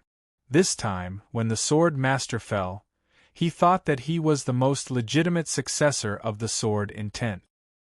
He did not expect that all of this still did not belong to him, but to be obtained by an outsider.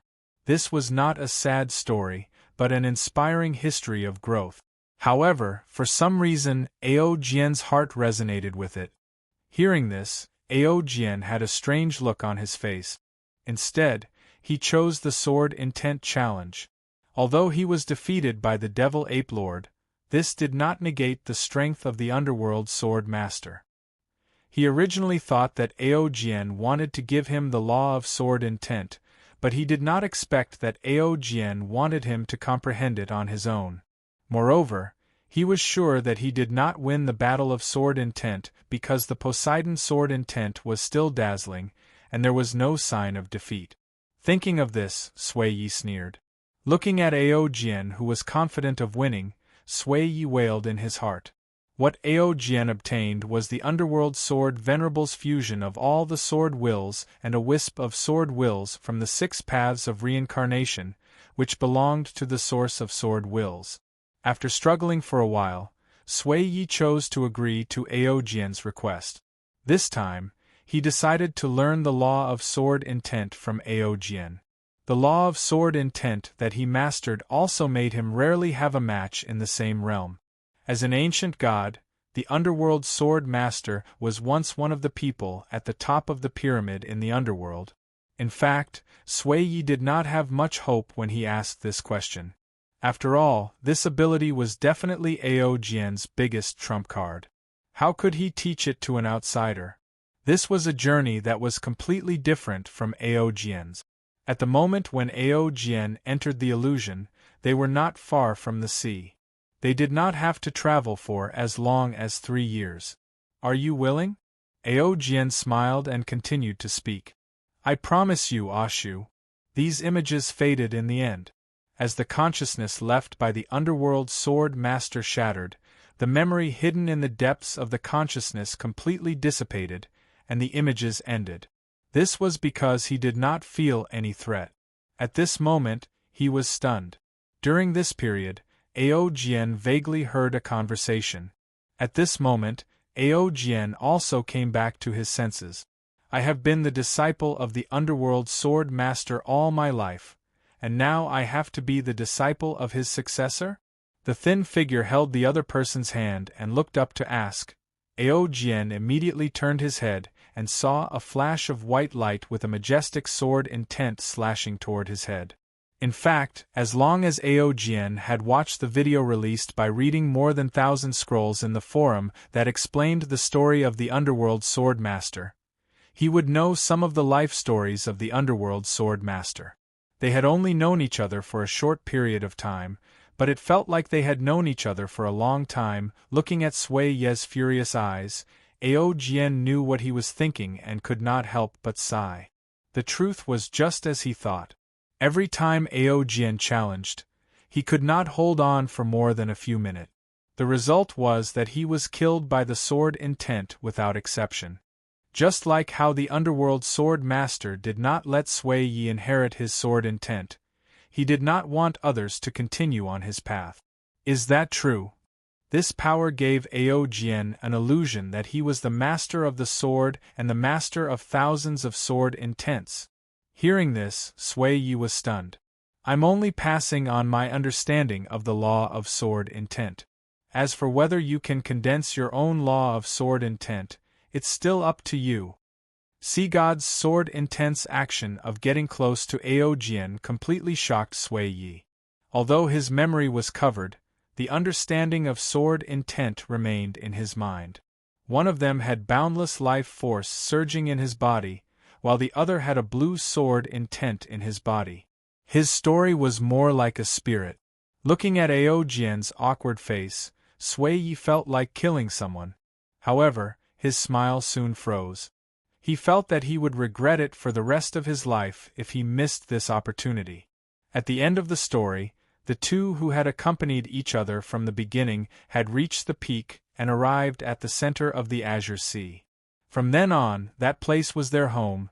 Relying on Ao Jian's sword intent, Sui Yi's sword heart finally stabilized.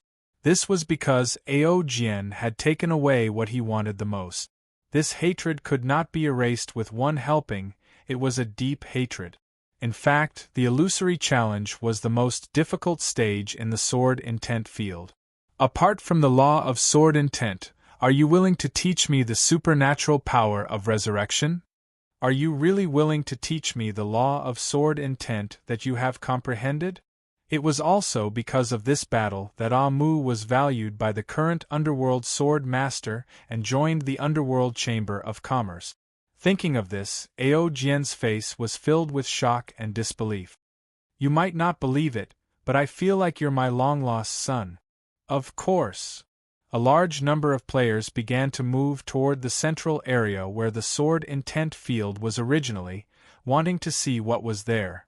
Just like a sword that had been sharpened, it would finally shine and shine at the moment the sword was formed. Even though Aojian did not rely on his own strength to obtain the inheritance, he relied on the advantage of repeated memories to reach Amu's level, but he did not surpass it. Amu was not like Aojian, who chose to become the disciple of the Central Sea area. Although he did not collect all the sword intents, Aojian still completed the challenge with his immortality, which was equivalent to taking a shortcut to obtain the inheritance. At the same time, there was another person who shone during this journey. With the change of his state of mind, Sui Ye's sword heart cracked and was about to break.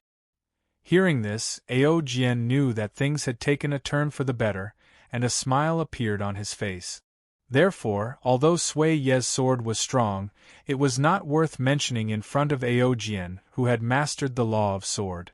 More importantly, he really wanted to know how Aojian managed to be reborn after death. Although Aojian had said something like, "If you want to learn, I can teach you," in Sui Ye's eyes, it was just a joke. "Impossible, go to hell." At this moment, an unwilling roar interrupted Aojian's thoughts. "There's an endless water source, you'll never be thirsty again." However, the answer he received never changed. Looking at the broken sword intent, Sui Ye's face was filled with disbelief. At this moment, Aojian had obtained the most original power of the law, instead of the Neptune sword intent of Underworld Sword Master. Water that can't be finished. That place is great. Therefore, he was not afraid of any sword intent. "How is this possible? How did you do it?" Sui Ye could not help but exclaim. They walked hand in hand, hungry and cold, but never gave up. The yearning for the sea was the driving force that kept them going. Such a sword intent competition was undoubtedly like mayflies trying to shake a tree, overestimating themselves. Could it be that after inheriting the inheritance, even his personality was affected? Even if he did not want to admit it, the reality was that Aojian had obtained the inheritance left by the Underworld Sword Master and the sword intent of the law. Sui Ye was speechless. After all, he had tasted the consequences of being impulsive here several times. He did not want to lose the hard-earned sword intent again. Therefore, all of this was unrealistic to Sui Ye. He dared not believe that it was true. The moment he opened his eyes, a majestic sword intent rose from the bottom of his heart. Hearing this, Sui Ye's face immediately fell. It made Aojian feel as if he was one of them. It was very familiar, but also very vague. This journey lasted for 3 years. "Why did you do this to me?" At this moment, Sui Ye's sword heart was trembling. He was greatly agitated and obviously could not accept this. Bang! After his mother's death, he had been following the Underworld Sword Master as a sword disciple to pursue his sword principles. Chapter 704. 2 major events had taken place in the game recently, shocking the entire player community. The first was the server-wide announcement when Aojian obtained the rule of Sword Will. This event was like a magnitude 8 earthquake, completely shocking all the players. The players were already familiar with the rules of the game announcement. Usually, when a player obtained an inheritance or extremely rare treasure, it would only be a server announcement. However, the server-wide announcement was different. It was a game notification that rang simultaneously in all 5 servers. It was significant. At this moment, even the newbie players clearly knew that Aojian had obtained something extraordinary. Although they did not know what the rule of Sword Will was, it must be something more valuable than any inheritance at this stage. While the players were discussing about it, they also began to urge Aojian to quickly share the details of the interface in the forum so that they could enjoy it. Aojian did not hide it and shared the details of his rule of Sword Will on the forum. After the players saw the detailed description of the rule of Sword Will, they were completely excited. At this moment, they understood that the man who once stood at the peak of the Bakey cheat group had returned. Not only did he not fall from the altar because of his failure, but he had also become a stronger existence. The Bakey players were very happy about this because the cheat group was the face of a server. The stronger the players in the cheat group, the more face they would have. After all, when they were arguing with the players of other servers in the forum, they would often say, "Our cheat XXX is so awesome, crushing your XXX trash." The second event was the addition of the new NPC, Sui. Before Suiya joined the Bakey camp, he was known as the Bald Mentor by the players. In the players' hearts, he was linked to opportunities. At this stage, many players had successfully comprehended the sword will with the help of Suiya and could be considered to have stepped into the threshold of a sword cultivator. However, the players always thought that the Bald Mentor would disappear one day. After all, there was no long-term opportunity in the game. Hence, they were very eager to find him and learn the method of condensing sword will from him. However, the players did not expect that the Bald Mentor would actually join Bakey and become a part of the Mansion of the Dead. This news was definitely a joyous occasion for the players, who said that there was no free lunch in this world. Wasn't this free opportunity to become stronger delivered to their doorstep? However, just when the players thought that they could comprehend the sword will from the Bald Mentor for free, another building appeared in the Mansion of the Dead. Suiya's Sword Mansion. Upon entering the sword gym, the first thing the players saw was the eye-catching price list hanging on the wall. It was densely filled with the elective courses for various sword wills. At this moment, the players had mixed feelings. Damn it, I've learned another bad thing. Naturally, the players assumed that the Bald Mentor was just like Tong Gua and the others. They had been corrupted by the stench of money and were no longer pure. Many players who hadn't received the lesson were in tears when they heard the news. When he stepped into the Kendo Pavilion and personally saw the exorbitant soul coins on the price list, he couldn't hold back his tears. This selfless gardener still fell at the feet of money in the end. This was too King realistic. At this moment, the players couldn't help but think of the Wood Spirit race. When they first joined the Bakey camp, the Wood Spirit clan provided free medical treatment for the players. Furthermore, if the players wanted to drink Wood Spirit wine, they could just ask for it. The pure and kind ladies from the Wood Spirit clan would serve them the wine that they brewed themselves. As long as one's skin was thick enough, one could get anything they wanted in the Wood Spirit race, except, compared to the past, all the services provided by the Wood Spirit clan were now linked to soul coins. If one had no soul coins and wanted to suck up to the services of the Wood Spirit clan, the fierce ladies from the Wood Spirit clan would twist the top of one's skull off mercilessly. Even the newbie players who joined the battle did not believe that the greedy ladies from the Wood Spirit clan were calculative. Apart from their good looks, they were once very pure and kind. They thought that it must be a story made up by the old players to deceive the newbies. However, after witnessing the selfless Bald Mentor, Suiya, step onto the wrong path, some of the players who joined later felt a dull pain in their hearts. They had the same mentality as the old players when they saw the changes in the Wood Spirit clan. This evil soul coin, why isn't there enough to spend? Although the players were very sad that Suiya had completely changed, they still had to obediently fork out soul coins to buy lessons and attend the lessons regularly if they wanted to learn the sword will cultivation method. Among them, the one who benefited the most was naturally Lu Wu. He didn't expect Aojian to bring back a godly state master. His existence had a very important impact on the development of the players' forces. Especially during the current period of the sword will cultivation craze, it could significantly increase the combat power of the players. Since Suiya opened a sword gym in the Mansion of the Dead, Lu Wu, as the mastermind behind the scenes, would naturally get a cut. The price was not low. Most of Suiya's income went into Lu Wu's pocket. This time, Lu Wu obtained another way to earn soul coins without doing anything. At the same time, there was another piece of news that made Lu Wu very happy. The players of the Naraka server had finally built their own stronghold and successfully occupied a small area in the region where they were located. They no longer needed to wander around. Lu Wu generously allocated a sum of soul coins for the construction of the main city of the Naraka server. After all, it had been almost 4 years. Even the Feifei server had its own main city in the Xianfeng region.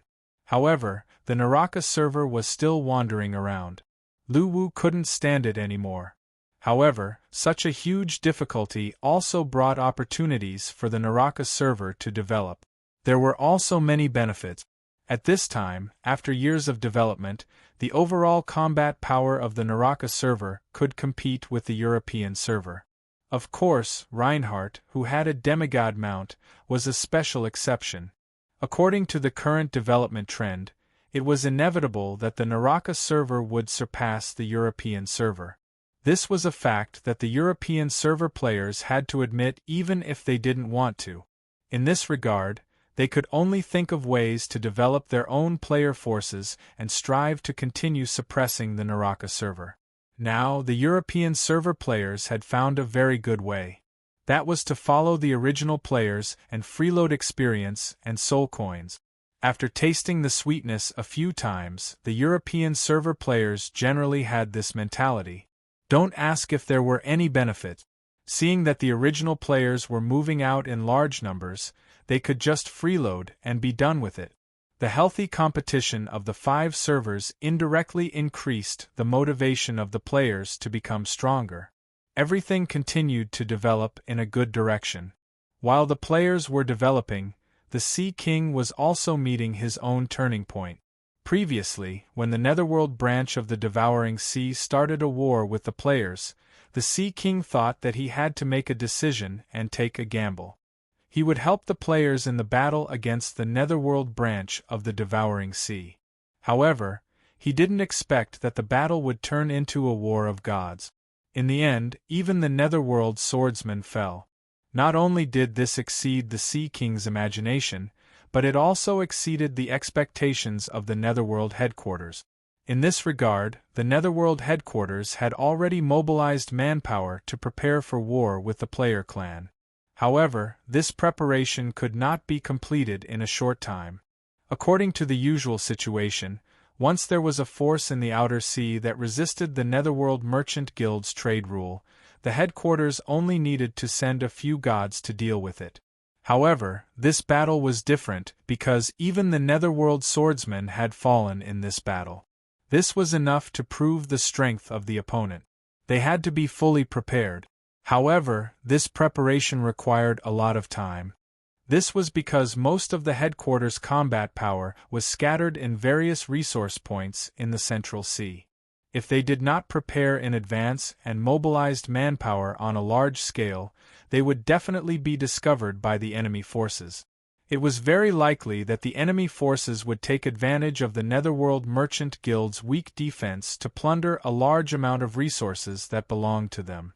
Moreover, the higher-ups of the Netherworld headquarters were still not sure how strong the player clan was and how many people they should send to wipe them out. Therefore, everything could only be done slowly. As a superforce that had stood tall in the Netherworld Sea for a long time, the Netherworld Merchant Guild's strategic vision had always been looking to the future. They would not make impulsive decisions because of a huge loss at the moment. This was also the reason why the Netherworld headquarters did not launch an all-out war against the players after the Netherworld swordsman's death. The Sea King was happy to see the headquarters silence. After all, it was a great thing for him to freeload on the Netherworld Merchant Guild's resources and maintain a good relationship with the player clan. What surprised him even more was that the higher-ups of the Netherworld Merchant Guild were all escorted to the Central Sea as punishment and turned into slave labor. In other words, the higher-ups of the Netherworld Merchant Guild in the Netherworld Merchant Guild were about to be replaced with new blood. To the Sea King, this was a rare opportunity. With the Netherworld headquarters order, Elder Ing became the guild leader of the Netherworld Merchant Guild. However, the problem was that Elder Ing had long disappeared. No one knew if he was dead or alive. In other words, The higher-ups of the Netherworld Merchant Guild in the Netherworld Merchant Guild were a blank slate. Other than the emissaries from the headquarters stationed here, no one could order the Sea King, who was the War Merchant Guild. Even if the emissaries from the headquarters wanted to order the Sea King, they had to get the approval of the Devouring Guild leader. They did not have the authority to do so. However, the problem was that the Devouring Guild did not have a guild leader at the moment. According to this system, no one could restrain the Sea King. Moreover, according to the rules, the Sea King, as a member of the War Merchant Guild, had more authority than the middle-level officers of the Devouring Guild. In other words, the Sea King was now the highest authority in the Netherworld Merchant Guild. However, the middle-level officers of the Devouring Guild did not admit this. They believed that the War Merchant Guild and the Devouring Guild were two different organizations. Now that the higher-ups were not around, they should not interfere with each other. However, the Sea King had his own excuse to interfere. The reason was safety. When the top 10 War Merchant Guild and the higher-ups of the Devouring Guild were still around, they were extremely powerful. However, without them, the Netherworld Merchant Guild was not even as strong as some of the nearby sea forces. How could the Sea King miss such an opportunity? He ignored the protests of the Devouring Guild's officers and forcefully entered the Netherworld Merchant Guild. The Sea King, who had learned to be shameless from the players, gave an irrefutable reason. "I'm protecting you." Even the Sea King himself did not believe this reason, let alone the middle-level officers of the Devouring Guild. In the eyes of the middle-level officers, even if the Devouring Guild opened its doors, no force near the Devouring Guild would have the courage to harm them. To this, the Sea King gave his own explanation. It was better to be safe than sorry. After all, the Devouring Guild had accumulated such a large amount of resources in the sea. Who knew, some force might be jealous and risk offending the headquarters to plunder. Therefore, for your safety, as a member of the War Merchant Guild, I must protect you. Faced with the Sea King's righteous reason, the middle-level officers of the Devouring Guild could not refute. The Sea King had said everything they could. What else could they do? They could only endure. After entering the Devouring Guild, the Sea King did not waste his authority. The first step was to mobilize a large amount of resources to build high-level warship. The middle-level officers of the Devouring Guild strongly objected to this decision. They thought that the Sea King was wasting important resources. However, the Sea King's reason was the same. Building so many high-level warships was a waste of time and effort. It was all to protect you. The middle-level officers of the Devouring Guild hated the Sea King for abusing his authority. They cursed him for being shameless, but they could not do anything to stop him. This was because they could not mobilize the Sea King with their authority, let alone remove him from his position. Although the Sea King could not mobilize the middle-level and lower-level officers of the Devouring Guild, he was still able to suppress them in terms of authority. During the development of the Devouring Guild, the Sea King was completely shocked by the huge amount of resources. He had never seen such an abundance of resources in his life. Sea spiritual materials, sea treasures, sea spiritual beast cubs, sea spiritual ores, etc. In order to obtain these resources, the Sea King began to come up with excuses.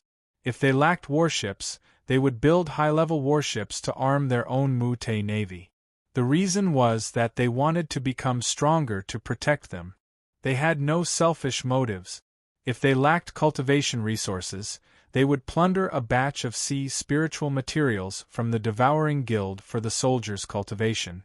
For this reason, the Sea King even spent a large amount of spiritual materials to set up a spiritual cultivation formation on the island of the Devouring Guild. He allowed the soldiers to cultivate there permanently. The reason was still to become stronger and to protect the officers. If they lacked sea beasts, they would directly adopt a few of the most valuable beasts from the spirit beast enclosure. If they lacked armor, they would take a batch of spiritual ores from the resource warehouse. Thus, the Sea King began his lawless days. In short, he would take whatever he lacked. Moreover, His reason was very valid. The hearts of the people outside are unpredictable. Who knows, they might be gathering their strength in preparation to rob us. As the only member of the War Chamber of Commerce, I have to shoulder the heavy responsibility and protect your safety. In the end, the Sea King shamelessly added another sentence. Even if I die, I will not let any harm come to you. The Sea King had completely lost his stern and rigid image as the overlord of the sea. He had been completely led astray by the players. The emissary from the headquarters who was stationed there saw the Sea King's various decisions. Although he was speechless, he did not stop him. This was because his mission was to report the development of the Devouring Guild to the headquarters. He would not interfere with any development issues. However, just as the emissary was about to report the recent happenings in the Devouring Guild to the headquarters, something happened that changed his opinion of the Sea King. Chapter 705. He Sui raised his middle finger in his heart when he heard the dog shamelessly asking him to be the judge. This reason might seem unreliable to the middle and lower level officers of the Devouring Branch, but they had no way to refute or report it. After all, the Sea King said this from the perspective of the Chamber of Commerce. He Sui was dumbfounded when he heard this. Some of the players on the forum saw that the title of the post was related to sea leaks, so they clicked on the post out of curiosity. After a moment of silence, He Sui looked at the dog and said, however, it was impossible for them to accept a 30-70 split. He Sui wanted to say the same thing if he could, but for safety reasons, he decided to leave before saying it. His life was more important. However, the expected look of gratitude did not appear. Everyone looked at him as if they were looking at a fool. Are you done? Go on, I'm listening. At this time, He Sui said shamelessly. He Sui was speechless. Most importantly, it was not a difficult thing to do. Actually, I know how you guys feel. How about this? I suggest a 40-60 split. I'll explain to the boss. It would be extremely difficult to obtain resources from these officers who were determined to do so. Crayon_Shinchan. OP, we understand. Hurry up and delete the video and post. Don't let those bastards from the European server find out. I'm seriously suspecting that there are many spies from the European server in the main forum. According to what He Sui said in the video, the Devouring Branch did not have any combat power. As the popularity of the post increased, Gu Yu and the others received the news. After 3 days of silence, the Sea King's plan gradually came to fruition. He Sui was speechless. He Sui thought he was very smart to say such a thing at this moment. A few days later, He Sui arrived at the Liuli coast from the Netherworld branch of the Devouring Sea. He found the players nearby and conveyed the Sea King's message. Therefore, the Sea King began to think of countermeasures on how to get resources from these stingy bastards. Not only did Gu Yu not appreciate it, but he also looked at him and said, other than meeting the quota set by the Netherworld headquarters, the resources that exceeded the quota could be kept for the development of the Devouring Branch, or they could be handed over as extra merits for the members of the Devouring Branch. What are you looking at me for? Judge, isn't Sea Leak going overboard? Go Z continued to smash the ground with his claws. Because he did not have any authority to order these middle and lower level officers to listen to him. Moreover, they had chosen to defend the resource vault to the death. Was he really going to kill them? He put on an expression that said, I'm listening attentively, yes, yes, yes, you're right, you're right, you're right, you're right, but I won't speak. However, He Sui did not expect that the player clan would strike first and shamelessly say that 70% was too low. What do you think of our proposal? After interacting with them for so long, He Sui had always been aware of the player clan's ugly face and shameless behavior. Therefore, he did not speak at this moment. He only looked at the dog and Yi Shui expressionlessly, his face filled with numbness. Stars in the Universe, European server, replied to Crayon Shinchan. Go to hell, dog Shinchan. Evil Kingdom. JPG. However, as the Sea King continued to consume the resources in the resource warehouse, the middle and lower level cadres could no longer sit still. So everyone looked at him as if they were looking at an idiot. Soon, the news of the Sea King's intention to cooperate was spread to the official forum by the player who came into contact with Sui. After knowing the news, the players were very excited. Faced with the players who had no intention of agreeing, Sui said with a bitter expression, "Since you're going to be punished by Sea Leak, why don't you bear a little more?" In the vicinity of the devouring sea, which force dared to provoke the underworld chamber of commerce. Moreover, with their authority, it was impossible for them to suppress the Sea King, who was a member of the War Chamber of Commerce. After a while, everyone was silent as they stared at each other. After thinking about it, the Sea King felt that other than the idiotic player clan, there was no other force with the courage to do such a thing. However, now that the Sea King was consuming the resources in the warehouse, not only did it cause them to lose their extra merit points, they might not even be able to meet the next target set by the headquarters if the consumption continued. This deal could be said to be a guaranteed profit. Moreover, external threats were not easy to find. "I'm just a subordinate, I don't have the right to decide. When the boss instructed me, he said that you guys can only take 30%. As for your suggestions, I don't have the right to decide," Sui said innocently. Faced with Sui's intransigence, everyone was in a dilemma as he responded to all their suggestions with, "I'm just a subordinate, I don't have the right to decide." Guyu was speechless. The boss is currently stationed at the Devouring Sea Division. To avoid unnecessary trouble, he can't go out at this stage. I hope you can understand. Many of the guild leaders present were businessmen in real life.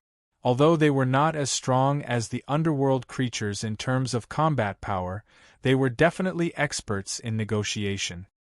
Sui had nothing to say to the shameless dog. Therefore, he needed a justifiable reason to use the resources. "I understand now. What he means is that we will apply pressure from the outside, and then the Sea King will come up with an excuse to take out a portion of the treasury resources to fight against us. Since he has already taken out his money, the officers who are guarding the resources will naturally have to follow suit.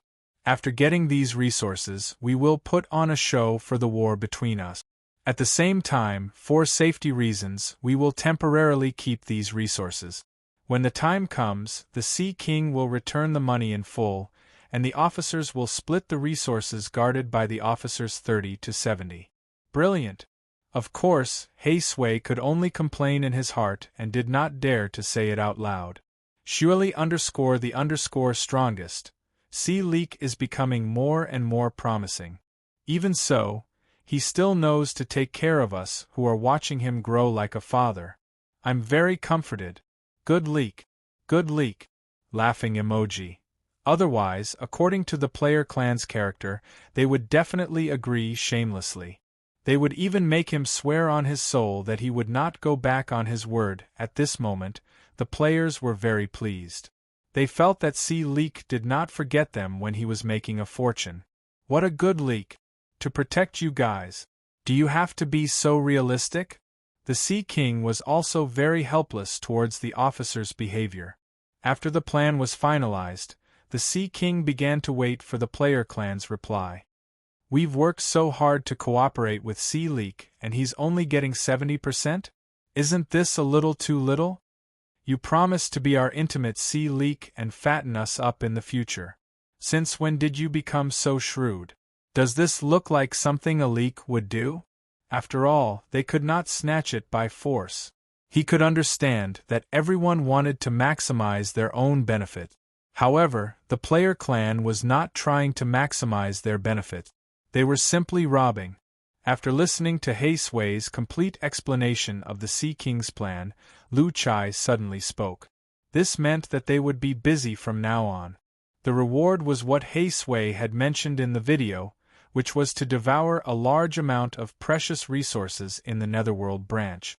The main reason why the officers in the devouring branch were guarding the resource vault and not allowing him to mobilize them was because they knew that no one would dare to cause trouble even if the branch's defenses were weak. This was a rare opportunity. If they missed it, there would not be a next time. In fact, the Sea King had considered many potential risks before entering the Netherworld branch and using the devouring branch's resource vault to arm himself. After watching the video attached to the post, Gu Yu, Lu Chai, and the others immediately arrived at the Liuli coast through the teleportation point in the Mansion of the Dead. They began to discuss the details with Hei Sui. "There's a thing called acting tough. Boss taught me that. I hope you guys can carefully understand the meaning of this word. It's quite suitable for this situation." Hei Sui continued to speak expressionlessly. This was because the amount of resources in the resource vault was linked to their performance. After all, everyone who was struggling to survive in this world was so busy. If they could rob, they would not choose to negotiate. They had always talked with their fists. Soon, the post was pushed to the top by the players who discovered it. As more and more players joined the thread, it became a popular thread. This is so King infuriating. The 30-70 split was naturally 70% for the Sea King and 30% for the player clan. Invincible_loneliness. Sea Leak is so powerful. He's even going to the Netherworld branch to earn money. His undercover agent is almost becoming a boss. Haha, we're lucky. We didn't raise this leak for nothing. Watermelon_Taro. I think Sea Leak is getting more and more cunning. He used to be very wild. I still have the video of the Sea King bullying Chana a few years ago. Sea Leak was so domineering back then. He's not as cunning as he is now. As expected, men will learn bad things when they have money, power, and power. Laughing emoji. At this moment, Gu Yu and the others suddenly realized that Hei Sui had obviously become more cunning after interacting with him for a long time. He had actually learned the logic of silence being golden and that the more one spoke, the more mistakes one would make. When these players opened the video attached to the post and heard what Hei Sui said, they were ecstatic when they learned about the Sea King's recent encounter and suggestion. During this period, the players nodded from time to express their agreement. This was obviously unrealistic. After all, in the eyes of these forces, the Netherworld Chamber of Commerce was the unshakable overlord of the sea. Anyone who dared to offend them would be courting death, and could even lead to the destruction of their own forces. That's right, Sea Leak is too much. What can he do with only 70%? It's too little, it's not fair. Yi Shuer followed the dog's words and expressed her opinion. The players' gazes were focused on Hei Sui, who was explaining the Sea King's plan in detail. Content: I won't repeat the details as it's too long. I've recorded everything that Hei Sui said. You can see for yourselves. By the way, please reply to me as soon as possible. Hei Sui is still waiting by the coast. It seems like we're going to make a fortune again. This is good news, laughing emoji. Yeah, I also think that the Sea King is a bit too much. I didn't expect you to think so too. The dog nodded seriously. How shameless. Why didn't he say that he would give all of it to you? Why don't we, the Mutesi Nation, help you for free this time? There's good news from Sea Leak. Hei Sui is now waiting for his reply at the Liuli coast. Author: Endless Ocean. This was because the player clan had to participate in this plan. However, it was impossible for the Sea King to give up just like that. When he saw Lu Chai and the others who represented the player clan, Hei Sui immediately explained the Sea King's plan in one breath. He also explained the distribution of benefits after the plan was completed. As for why the player clan still existed, it was still a mystery to him and the biggest mystery to the Sea King. The forum was in an uproar as the players expressed their opinions on the matter. After all, the Underworld Chamber of Commerce was no joke. At the Liuli coast, a group of people were sitting together in a discussion with a serious expression. This time, he came according to the Sea King's instructions. The Sea King had also given him the distribution plan for the negotiation with the player clan. So they didn't come to avoid being exploited like last time?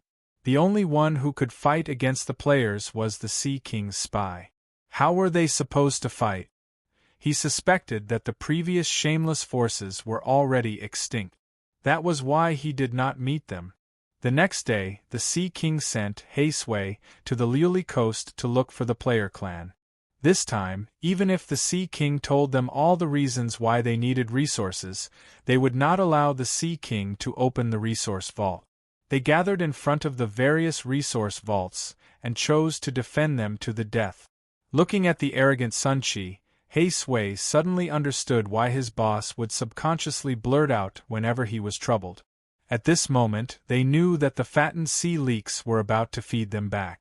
After that, no matter how the Sun-Chi and the others attacked, Haesway responded with silence. This was an opportunity for them to earn resources while lying down.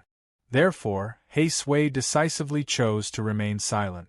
He used silence to counter the shamelessness of the Sun-Chi and the others. He put on an attitude that said, "If you want to open the resource vault, you'll have to step over us to die." In terms of shamelessness, Haesway felt that the player clan was already at the peak of the underworld. Therefore, the middle and lower level officers of the Devour branch could no longer tolerate it. When the middle and lower level officers chose to do so, the Sea King knew that his development welfare period was over. What the F***ck is this white magic dog? Roasting Chong-E while hugging the jade rabbit. In the blink of an eye, it's almost been 4 years of war. Watching sea leeks grow up step by step, I feel a lot of emotions in my heart. It's like watching a child grow up. From an old father. JPG. Then call sea leeks over. I'll talk to him face to face. If he dares to disagree, I'll cut him up, the Sun-Chi said arrogantly. Hearing this, the Sun-Chi and the others were speechless. Therefore, in order to get them to voluntarily call out their resources and let them use them freely, they would need to be pressured by an external force. This would make them feel a sense of crisis and have no choice but to hand it over. If they did this, Chapter 706. Currently, the Underworld headquarters had a very high evaluation of the player clan's strength. Faced with such a situation, Gu Yu and the others decided to disguise themselves however they wanted after some discussion. They didn't need to be deliberate as long as they didn't look like a player clan.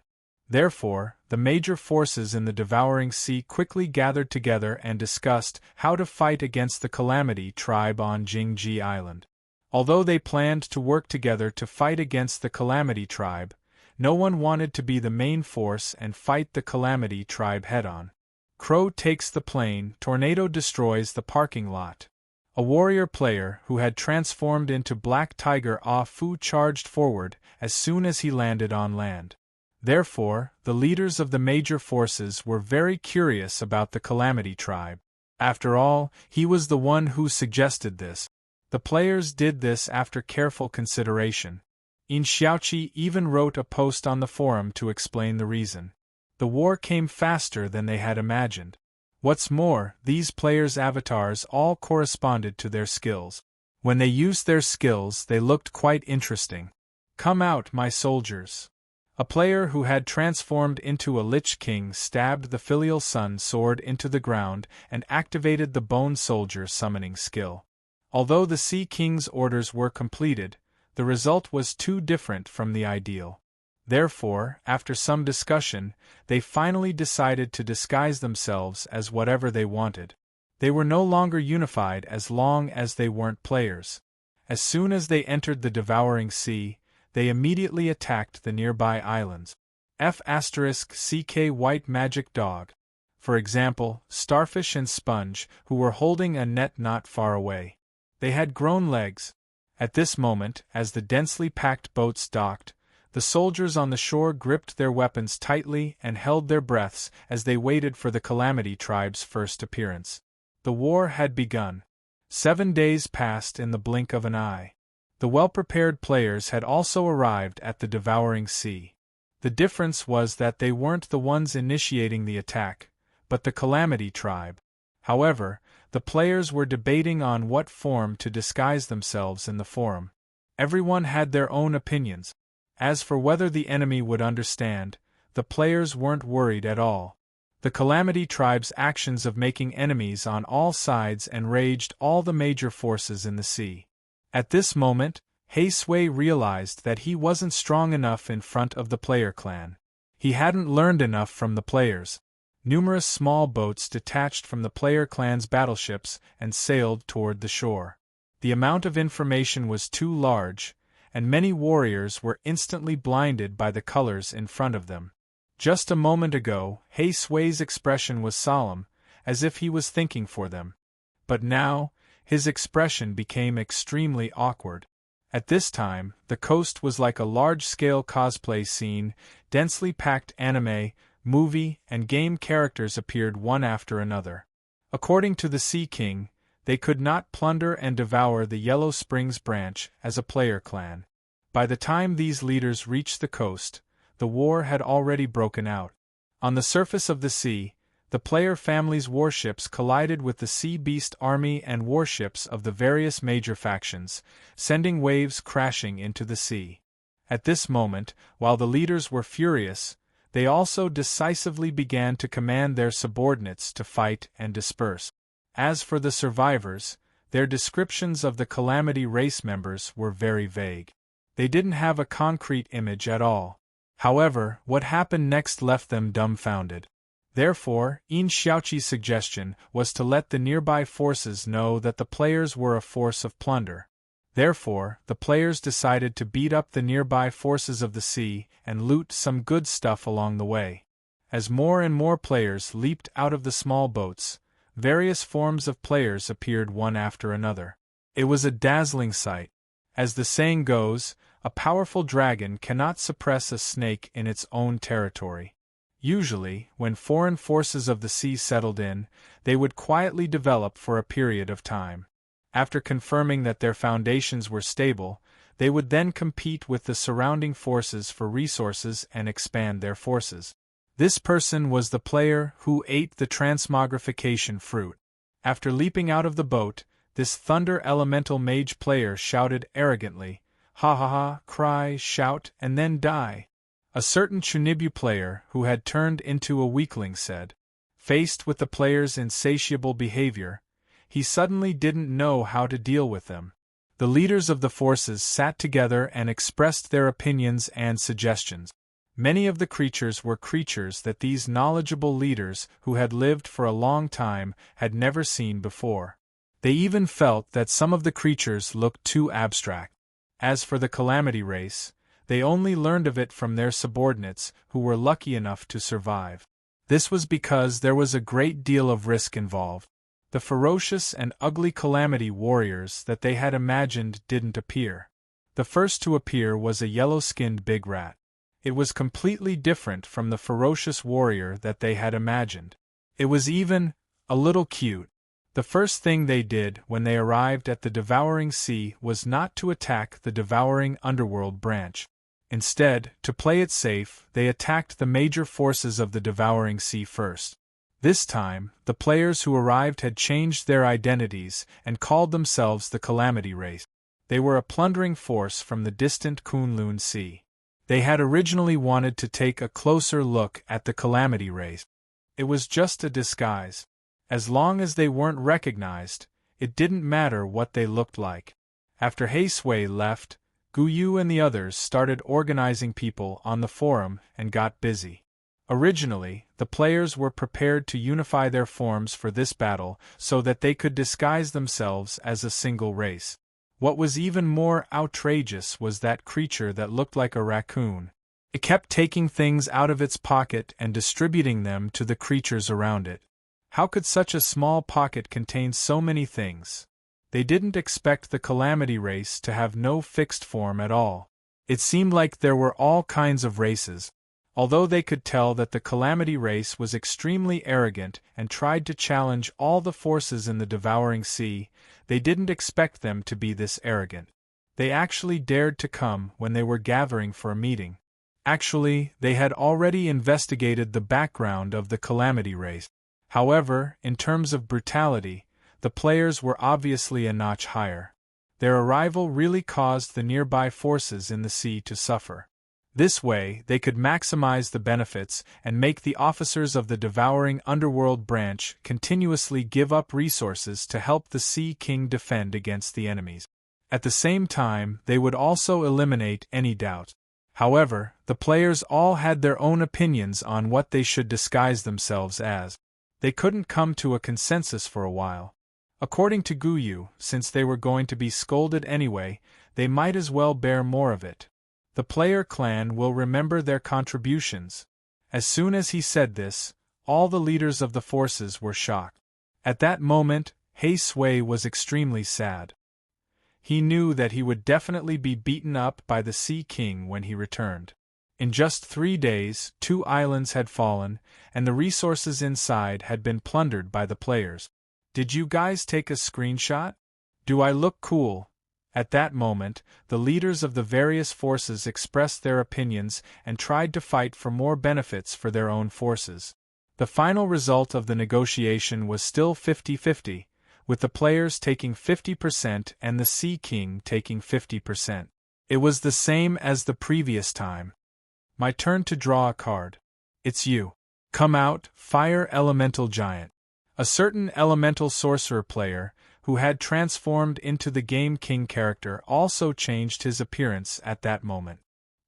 He coolly drew a card from the device in his hand and began to cast the elemental summoning skill. After doing all this, the player immediately spoke in the party voice chat. Dragon-type creatures, soul-type creatures, humanoid creatures, beast-type creatures, undead creatures, and so on. Regarding this, the players expressed their opinions on the forum, expressing their opinions and suggestions. What identity should they disguise themselves as?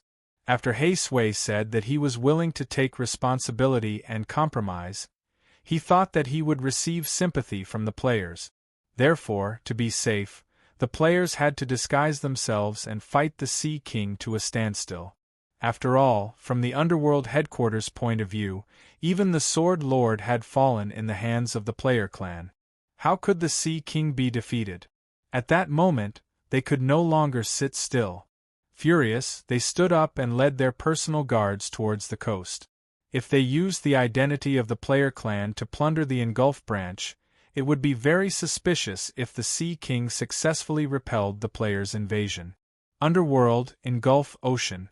However, the players did not express their gratitude. Instead, they took advantage of the situation and asked for another 10% concession. During the battle, the players would shout out their moves from time to time. Because of that, a battle that was supposed to be cruel was filled with joy and idiocy. In any case, as long as you're happy, that's all. We, the Calamity Race, player clan, are a race full of idiocy and colorful. As for the issue of the profit distribution in the upcoming cooperation, it was finally settled after some discussion. At that moment, the leaders of the major forces on the island were completely dumbfounded. 100,000 volts. The main reason was that as an external force, challenging the underworld branch, it would be too obvious and suspicious. Leader, clan leader, the Calamity clan is attacking. Their fleet is approaching Jingji Island. It was called the transmogrification fruit. After eating it, one could change their form for a fixed period of time. After all, there was no reward for putting in a lot of effort. If they suffered heavy losses, their own race would be in danger after defeating the Calamity clan. At that moment, the major forces of the Engulf Ocean had gathered on Jingji Island. In terms of disguise, there was a tool in the shop that could help the players. This caused dissatisfaction among the major forces of the Engulf Ocean. However, just as they were arguing fiercely, a few soldiers arrived in a panic. The major forces were usually considered to be extremely domineering in the Engulf Ocean. They used their fists to achieve prosperity for those who obeyed them, and annihilated those who defied them. Their goal was basically the same, which was to join forces and drive out the Calamity clan that had recently invaded the Engulf Ocean. The specific content of the discussion this time was how the major forces should cooperate and divide the work during the operation to suppress the Calamity Clan. As soon as he finished speaking, electric arcs appeared on the surface of his body. Then, the electric arcs began to spread in all directions, instantly blasting away many soldiers in front of him. However, they could not find any information about the Calamity Clan. They did not even know what the Calamity Clan looked like. Chapter 707. During the period of forcefully occupying the Central Sea area, the players had secretly contacted the Sea King while bullying the nearby sea forces. The reason why the players knew that the major forces of the Devouring Sea were discussing how to deal with them on Jingji Island was that the Sea King had sent his subordinates to inform them. After knowing the news, the players couldn't stay calm and all expressed that they wanted to smash their heads. And so, the players came. This time, the players' transformations included all the well-known characters from animations, movies, novels, and games. The strongest cosplay team in history was born. The scene of the battle was even more exciting. The Joker and Batman, who were once enemies, cooperated to fight against the enemy. Pleasant Goat jumped up and smashed the 5-meter-tall Sea Clan giant. Captain Jack Sparrow and his sailors sailed the Black Pearl ashore. Yi Sherwin transformed into a magical girl and cursed the enemies to turn into pigs. Crayon Shinchan, who was in the negative mode, transformed into a Grim Reaper. Wherever he went, people died. There was also the orphan player, who had just learned the sword will and arrogantly shouted, "Hazadok," in the crowd. In the end, he was caught and smashed by the leader of a certain force. The scene was so beautiful that even Lu Wu, who was watching the battle from behind the scenes, was stunned. Why did a war that was supposed to be cruel become cute at this moment? However, the players didn't show any mercy during the battle. Their methods were extremely cruel. It could be said that the combat power of the players who relied on their enthusiasm was terrifying. Since the leaders of the major forces were having a discussion on Jingji Island, they didn't bring all the combat power of their forces. They only brought their personal guards. At this moment, they were in a very passive position. It was very difficult to resist the crazy group of players. Although they had decided to join forces, they hadn't discussed who would be the main force. Deep down, they hoped that others would contribute more, so they didn't unite into an unbreakable force. However, the players were different. Although there were constant infighting, they were very united against outsiders. Coupled with the fact that they didn't have to worry about death, their combat power was extremely strong. This was a one-sided war. In terms of numbers and combat power, the major forces that united were no match for the players. Soon, some leaders couldn't hold on anymore and immediately wanted to lead their members to retreat. This action was like a spark that immediately caused the leaders of the other forces to follow suit. Seeing the others retreat, they naturally didn't want to stay behind and be the scapegoat. They all wanted to retreat first while the other forces resisted, so as to minimize their losses. This gave the players an even greater advantage. The expressions of the cosplaying players gradually became more and more arrogant, and they all pounced on the fleeing armies of the Devouring Sea's major forces. The merry chase began. The scene was too beautiful to look at. This was especially true for the group of players who cosplayed as cartoon characters. They looked harmless, but when they chased after their enemies, their methods were extremely cruel. The leaders of the various major forces who were retreating were also cursing in their hearts. They had no idea how the Calamity race had found out about their meeting. They had been beaten senseless in this battle. As far as they knew, all the forces in the underworld were basically made up of various races.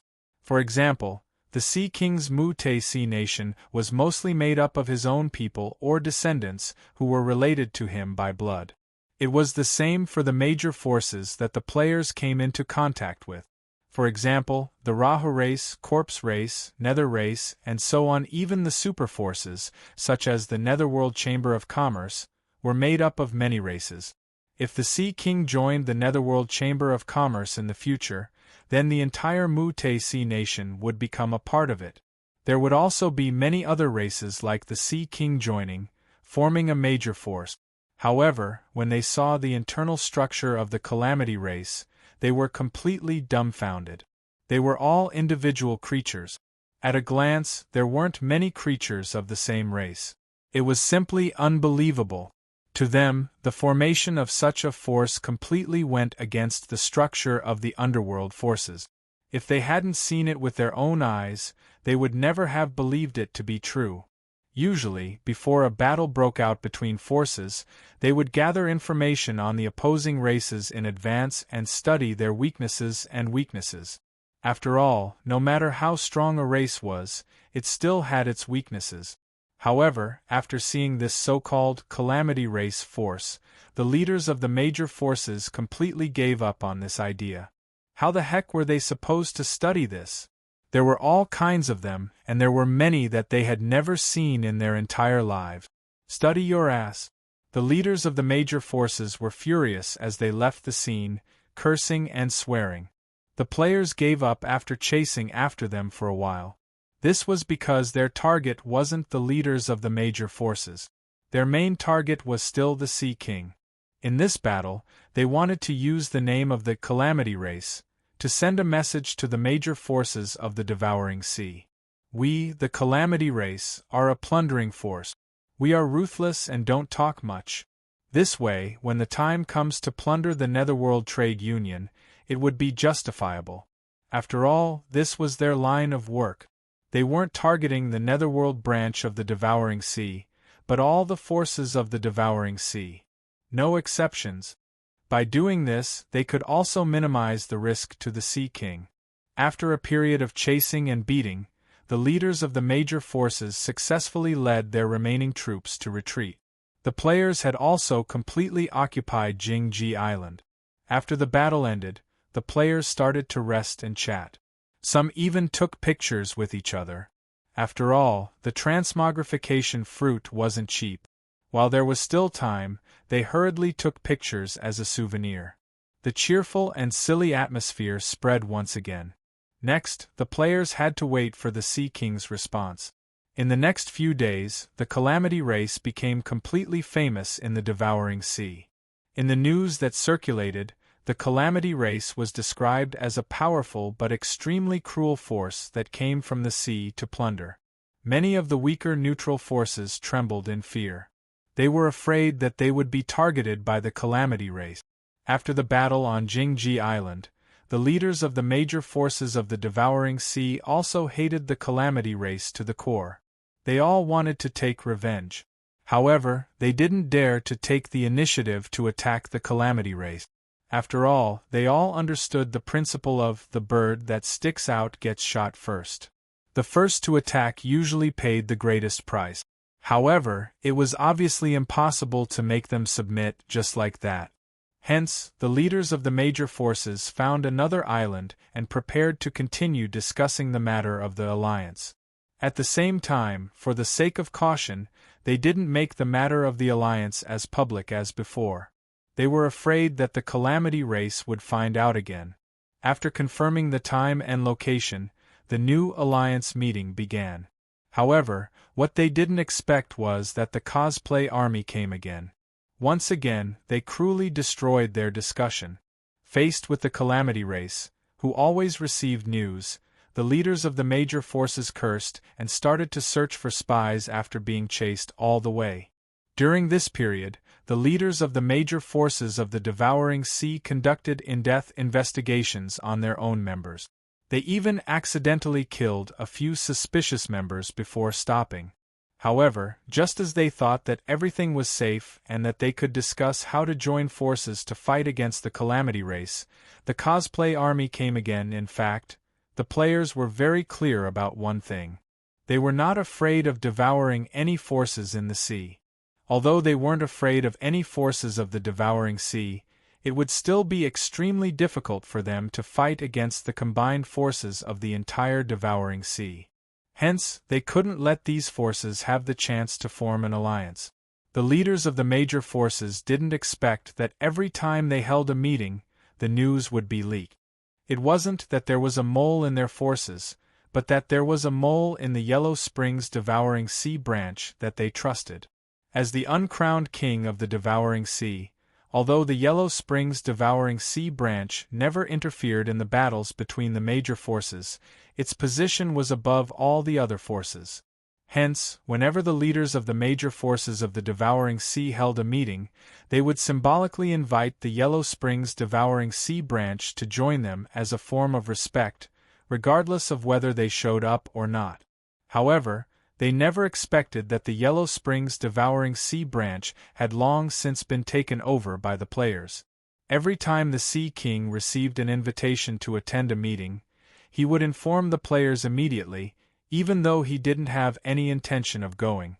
Once the players knew the time and location, they would also take the initiative to attack on time and disrupt the alliance plans. After this cycle repeated a few times, the leaders of the major forces started to have a mental breakdown. They could only continue to investigate which of their forces were the spies of the Calamity race. Many members with strange appearances also suffered because of this. They were interrogated to see if they were spies planted within the organization by the Calamity race. At this moment, those creatures with strange appearances were also having a mental breakdown. Was it wrong for him to look strange? Was he being reasonable? In reality, looking strange was a crime at this moment. One would be suspected of being a member of the Calamity race. Just as the leaders of the major forces were worrying about this and investigating the internal situation of their own forces, the Calamity race did something that really shocked them. At this moment, they were completely dumbfounded. They had seen many ruthless people in their lives, but this was the first time they had seen someone so ruthless. The Calamity race actually started a war against the Yellow Springs Devouring Sea branch. When they heard this news, the leaders of the major forces couldn't believe it. They thought that the information was wrong. Although the Calamity race was very powerful in their eyes, they were nothing compared to the Yellow Springs Trade Union. Daring to rob the Yellow Springs Trade Union, they were definitely dead. At this moment, the leaders of the major forces in the Devouring Sea region only had one thought in their minds. The Calamity race's path was narrow. There was no need to form an alliance now. They could just watch the show. The Calamity race would definitely be destroyed. They knew that the Yellow Springs branch had no higher-ups at the moment. Plus, there was only one war merchant left. The internal structure was empty and the defense was weak. They didn't have much combat power. However, there was no chance of winning against them. After all, the Yellow Springs headquarters stood behind the Devouring Sea region. That was a superpower that had a foothold in the Central Sea region. If it wasn't for the Yellow Springs headquarters, the Calamity race wouldn't even need to make a move. They would have taken the opportunity to take down the Devouring Sea region. The only thing stopping them from having such thoughts was the Yellow Springs Trade Union's headquarters, an insurmountable mountain. From their point of view, even if the Calamity race succeeded in robbing the Devouring Sea region, the final outcome would be the same. They would definitely be hunted down by the Yellow Springs headquarters, and their entire force would be wiped out. There were many examples like this in history. The miserable outcomes of the various overlords of the sea region made them understand this point. The Calamity race would definitely not be an exception. Their path was probably narrow now. Chapter 708. In order to loot and devour the Yellow Springs branch, the players had made many preparations in advance. They were also waiting for the right time, which was the Sea King's feedback. In fact, with the player clan's influence in the Devouring Seas, they could easily carry out the next step of the Devouring Underworld branch. However, the Sea King gestured for the players to wait and not act rashly. The Sea King also gave an explanation. The reason was the emissary from the headquarters stationed at the Yellow Springs Devourer branch. Although this emissary usually wouldn't interfere with the matters of the Devour branch, his duty was to report the situation of every phase of the Devour branch to the headquarters.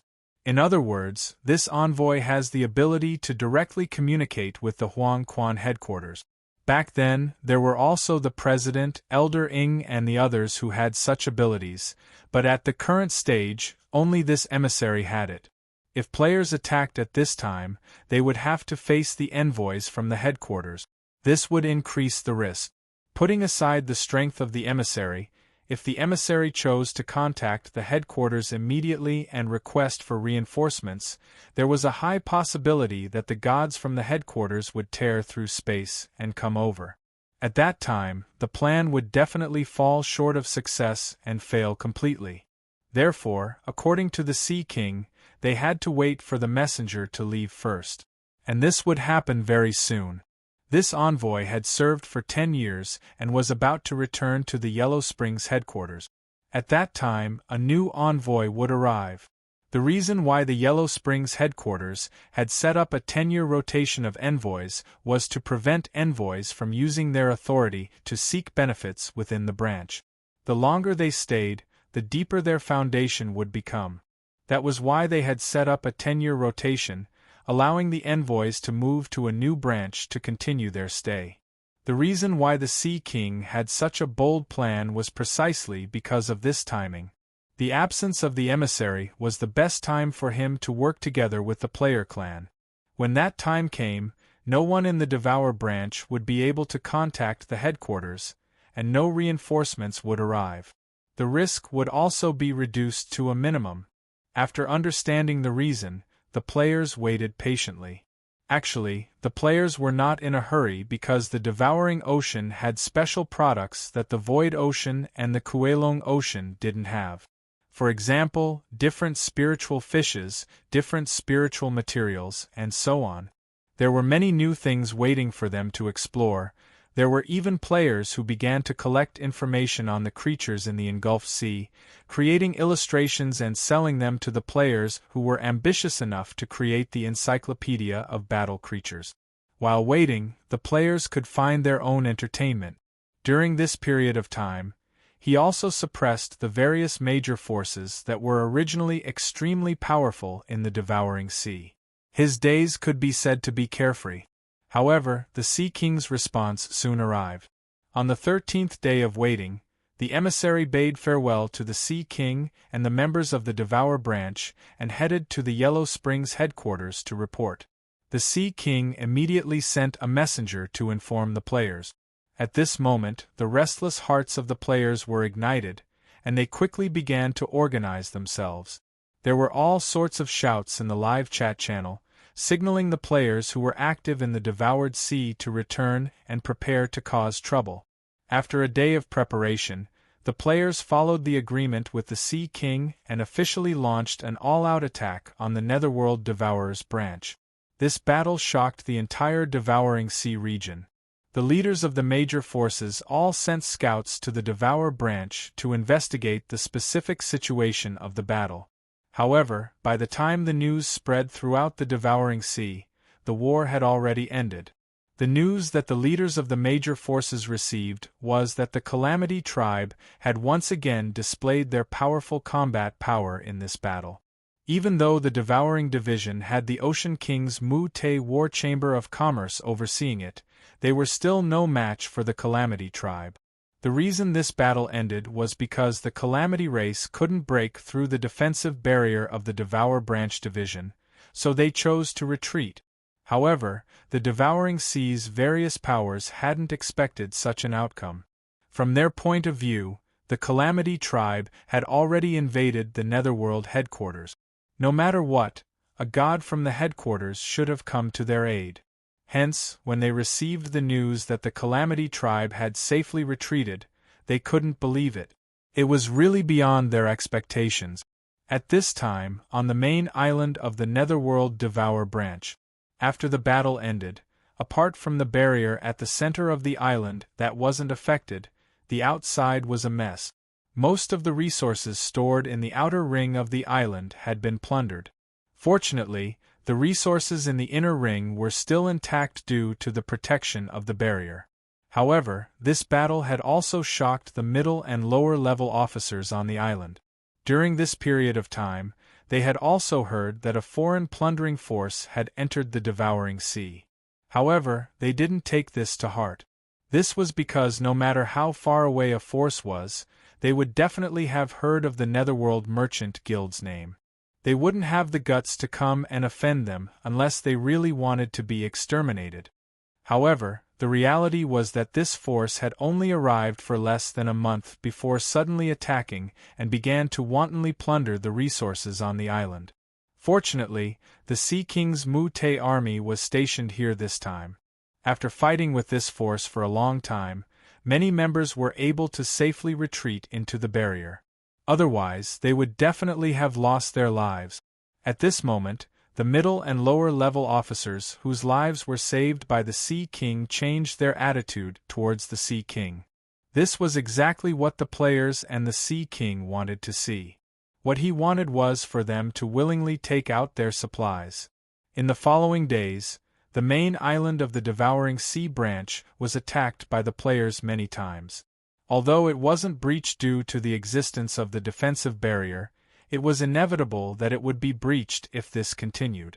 At this moment, the officers of the Devouring Sea branch on the island were filled with worry. At this stage, the only thing that could give them a sense of security was the Sea King, whom they had previously disliked. During this period of time, the Sea King's acting skills were off the charts. He put his promise into action. Protect your safety. In the following few confrontations, the Sea King led his troops into battle several times in order to prevent the barrier from being breached. During this period, he consumed a lot of resources. At this moment, before the Sea King could say anything, the middle and lower level officers who had objected to the Sea King taking resources from the Devouring Sea branch took the initiative to request for material subsidies. The Sea King didn't decline and decisively accepted the batches of resources. At the same time, he started to build a munitions factory within the barrier to mass-produce strategic resources. In reality, these munitions factories didn't produce much strategic equipment at all. It was just a pretense to consume resources. The Sea King's method of transporting resources was also very simple. As the defensive barrier needed time to recover, someone had to delay the Calamity Race's attack during the self-recovery period. This reason was also the best excuse for the Sea King to take the initiative to attack. Using the self-recovery of the protective barrier as an excuse, the Sea King took the initiative to attack several times. He fought with the players in the blind spots of the officers of the Devouring Sea branch and distributed the resources to the players in batches. Although there were many forces in the nearby sea region watching the battle from afar, the Sea King knew that the players had space-type tools. Hence, it was very easy for him to hide the resources. Just like that, the players' wallets gradually filled up as they transported resources in collusion. However, in the eyes of the middle and lower level officers, these resources were all used up in the battle. During this period, they also went to the munitions factory built by the Sea King to observe and discovered that there weren't many resources left inside. Hence, they once again gave the Sea King a large amount of resources to use in the battle against the Calamity Race. At this time, the Sea King had become their only hope of survival. As for resources, no matter how precious they weren't as important as their own lives. As long as they could survive, they didn't care about the resources being used up. It could be said that the Sea King's plan was carried out perfectly. However, as the battle dragged on, a problem became apparent. And that was the problem of casualties. Since it was a war, it was impossible for there to be no death. Otherwise, it would definitely raise suspicions over time. Another problem was that the players turned into black fog after they died and didn't have any corpses. After all, the characteristics of the black fog that the players turned into after they died were too obvious. Even if the forces of the Devouring Sea had never seen it with their own eyes, they would be able to find out after asking around. However, this problem wasn't a difficult one for the players at all. The omnipotent shopping mall came in handy again. There was a type of tool in the shop called the substitute puppet. After using it, the puppet would change into the player's appearance without any flaws. Hence, the problem of having no corpses after death was solved. On the other hand, the Sea King had his own solution. Although he was a member of the Mu-Te clan, the Sea King's power originated from death. His current power was the Lord of Death who plundered from the depths of the void ocean. Creating the illusion of death was a piece of cake for him. Not only could he make the soldiers fake their deaths, but he could also make the soldiers look rotten and smelly. He could totally deceive everyone. Even if the middle and lower level officers of the island came to check, they wouldn't be able to find any flaws. This was because the Sea King made his soldiers fake their deaths in order to turn them into members of the Death Clan. However, the Sea King stopped the last step and made them fall into a state of half-life and half-death. They couldn't sense the outside world and were equivalent to dead people. Although the officers of the island wouldn't check the corpses carefully, the Sea King did this for the sake of insurance. The officers of the branch could only see the Sea King's soldiers dying in large numbers after every battle with the Calamity clan.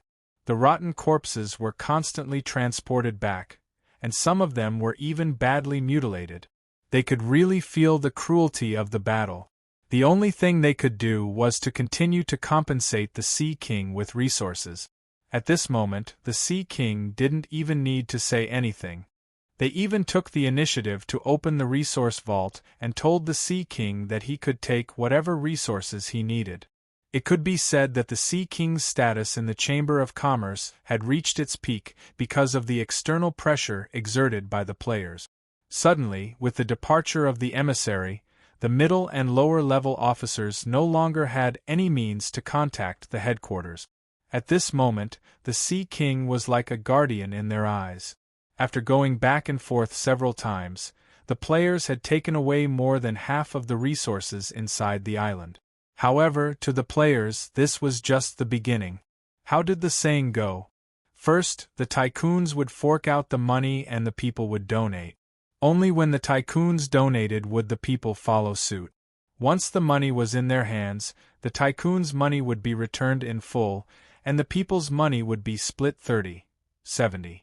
This was a brilliant way to accumulate wealth. At this stage, the tycoons were the underworld branch of the Devourer, which was also the Sea King. Naturally, the people were the major forces in the Devourer. This time, the plan was to make the major forces in the nearby seas take the bait. For this, the Sea King sent several emissaries to the major forces to ask for support. At the same time, he took out a formation blueprint that he had prepared long ago. The formation depicted on the blueprint would be the key to annihilating the Calamity clan. However, to set up this formation, he would need to consume a large amount of spiritual materials. Everything was ready. All he needed was a rich man to take the bait. Chapter 709.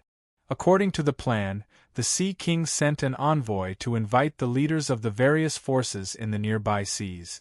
Although the leaders of the various forces in the Devouring Sea region felt helpless, they still went to the main island of the Devouring Division, Bone Island, at the appointed time. If they wanted to continue developing in this sea region, they had to give face to the Netherworld Trade Association. In the eyes of the leaders of the various forces, the Calamity race's unscrupulous plundering behavior was a sign that their future was bleak. If they wanted to develop further, they still had to give face to the Netherworld Trade Association. Although the Devouring Division was in a miserable state, they still represented the Netherworld headquarters. Hence, they had to give face, even though they knew that it wasn't safe to go to Bone Island at this stage. On this day, the leaders of the various forces still brought their personal guards to Bone Island and entered the barrier at the center of the island. At this time, the Sea King had been waiting for a long time. In the face of the arrival of the leaders of the major forces, the Sea King immediately received them and brought them into the conference room in the central tower. After the leaders of the various forces were seated, the Sea King didn't beat around the bush. He looked at everyone and said, "Everyone, the Chamber of Commerce has encountered a major crisis. I need your help." The leaders of the various forces didn't speak after hearing this. They just waited quietly for the Sea King to continue. Actually, before coming here, they had already guessed the purpose of the Sea King's invitation.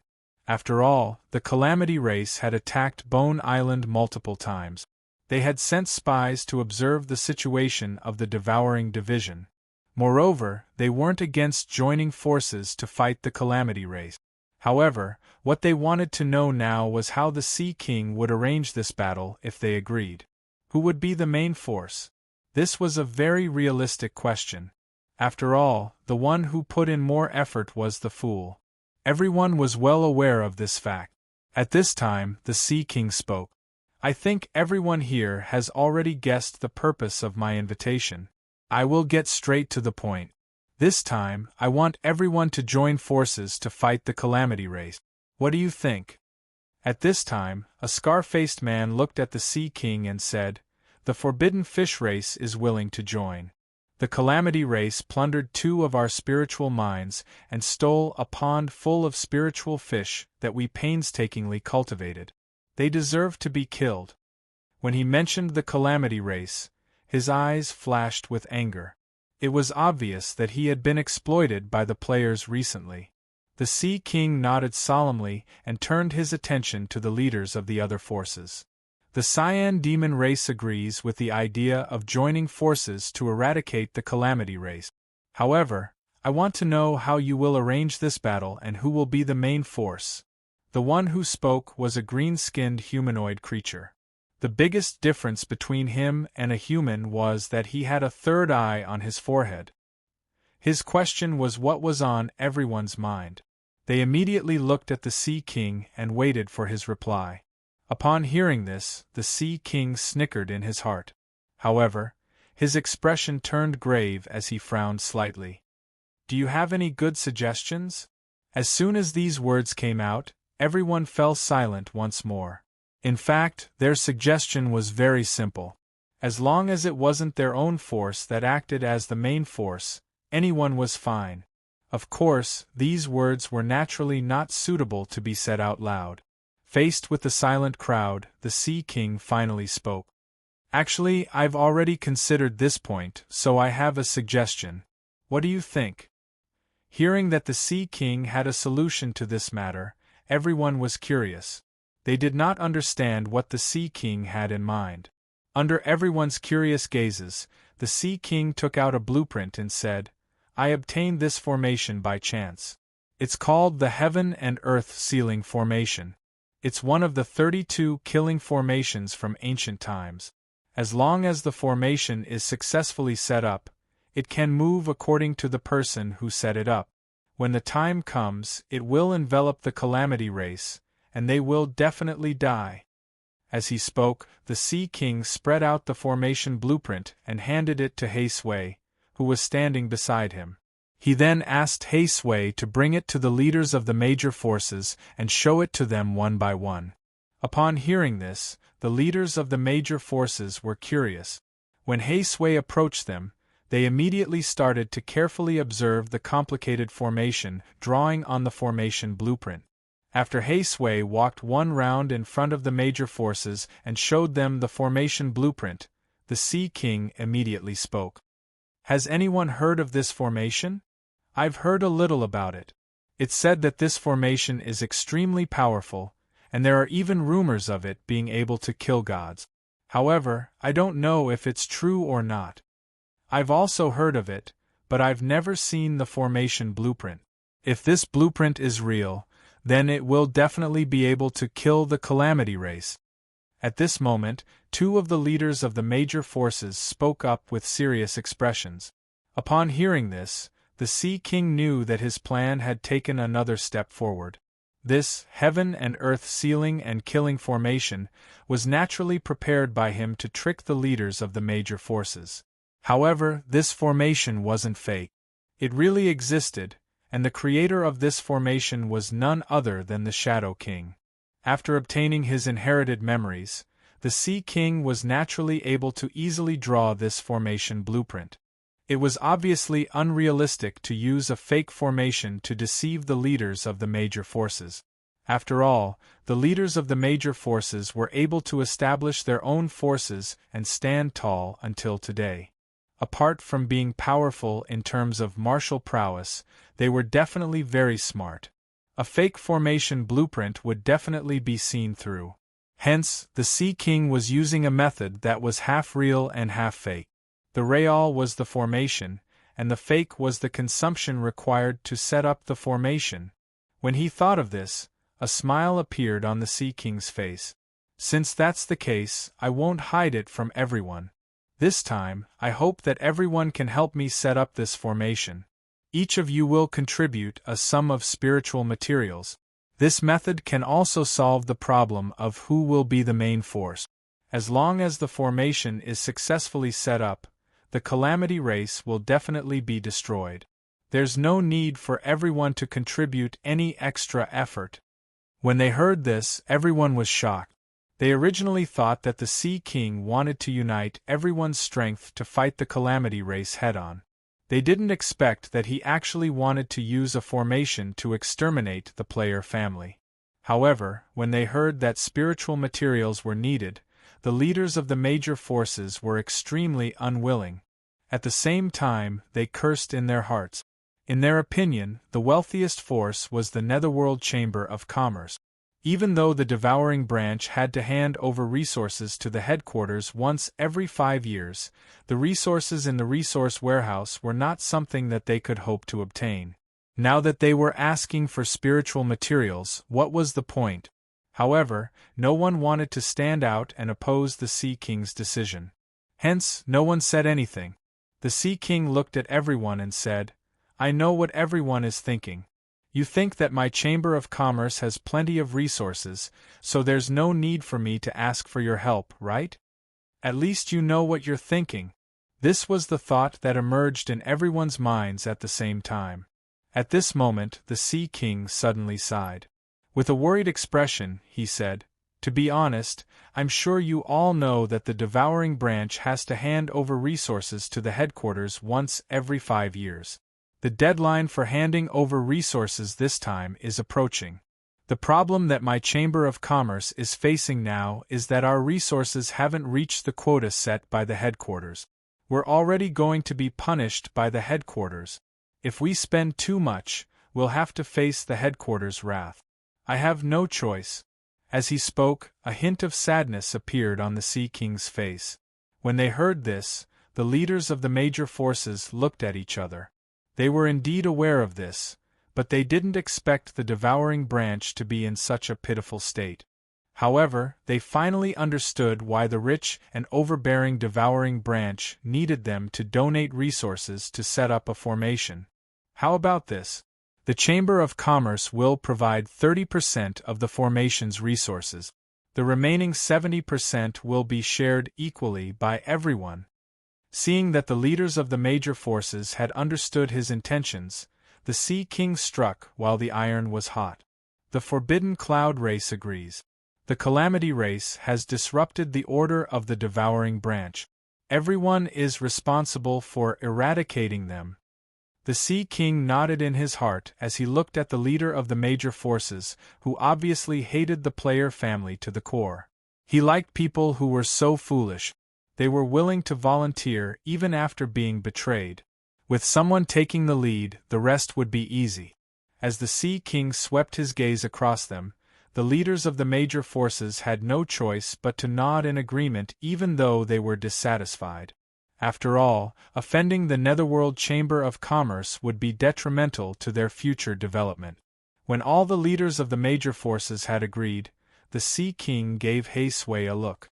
Sui understood and took out a stack of lists from his body. He distributed them to the leaders of the major forces. Filled with curiosity, the leaders of the major forces took the lists and scanned through the content. When they saw the contents of the list clearly, the expressions of the leaders of the major forces changed abruptly. This was daylight robbery. Looking at the densely packed contents of the list and the amount of materials noted at the back, the leaders of the major forces were on the verge of exploding. Although they knew that setting up the Heaven and Earth Sealing Formation, one of the 32 killing formations, would require a large amount of spiritual materials, they didn't expect it to require so many. This wasn't just asking for resources. It was practically asking for their wealth. Ahem, I know that we might need a lot of resources, but I hope that everyone can understand. This time, we should work together to overcome this crisis. When the leaders of the major forces heard this, their expressions turned even uglier. If it wasn't for the Sea King's special identity, they would have definitely taught him a lesson. Everyone, don't worry. The spiritual materials used to set up the formation won't go through my hands. When the formation is completed, you can just personally bring them into the formation. I won't covet the spiritual materials in your hands. Hearing this, everyone's faces were still pale, but they felt much better. Because of the Sea King's previous words, they couldn't help but guess if the Sea King was trying to take the opportunity to make money. After all, they weren't there to set up the formation. Who knew how many spiritual materials were used? In particular, the amount of spiritual materials used to set up the formation was obviously a little excessive. It was too unrealistic. However, when the Sea King said that they would personally put the spiritual materials into the formation, they at least felt a little comforted. Even if they still felt that the amount of spiritual materials used was too much, at least they were used to set up the formation instead of being exploited like fools. At this moment, the Sea King stood up and looked at everyone. Then it's decided. Everyone, go back and prepare the spiritual materials as soon as possible. I should start setting up the formation. When the leaders of the various forces heard this, they stood up one after another, and the meeting ended. However, the leaders of the various forces were really helpless about this outcome. They cursed and cursed on the way back. They were really unhappy. However, they had no other choice but to accept it. 5 days later, near the Devouring Sea's Miracle Island, a huge formation quickly swept over from afar and quickly enveloped the sea around Miracle Island. This was also the main base of the players in the Devouring Sea. After the formation enveloped Miracle Island, the Sea King and the leaders of the various forces arrived one after another with a large amount of spiritual materials. This time, they were going to use the formation to kill the Calamity Clan. After all the leaders of the forces had arrived, the Sea King floated into the air. He then looked down and said, "Leaders, I've finished setting up the formation. Next, I'll need a large amount of spiritual materials to power it. You can throw the spiritual materials into the formation, and I'll catalyze them into the formation's power source." When the leaders heard this, they couldn't help but look back at the large amount of spiritual materials they had brought. Although their hearts ached, they could only endure the pain and throw the spiritual materials into the formation. At this moment, inside the island, the players were obediently waiting to be fed. Chapter 7:10. Naturally, the leaders of the major forces in the Devouring Sea would never have guessed that this was all a ploy by the players and the Sea King. The so-called formation that could wipe out the player clan was just a cover for them to rake in money. At that time, in order to keep the leaders of the major forces in check, the Sea King said that he would let the leaders personally throw spiritual materials into the formation, and then he would catalyze the spiritual materials into the power source for the formation to operate.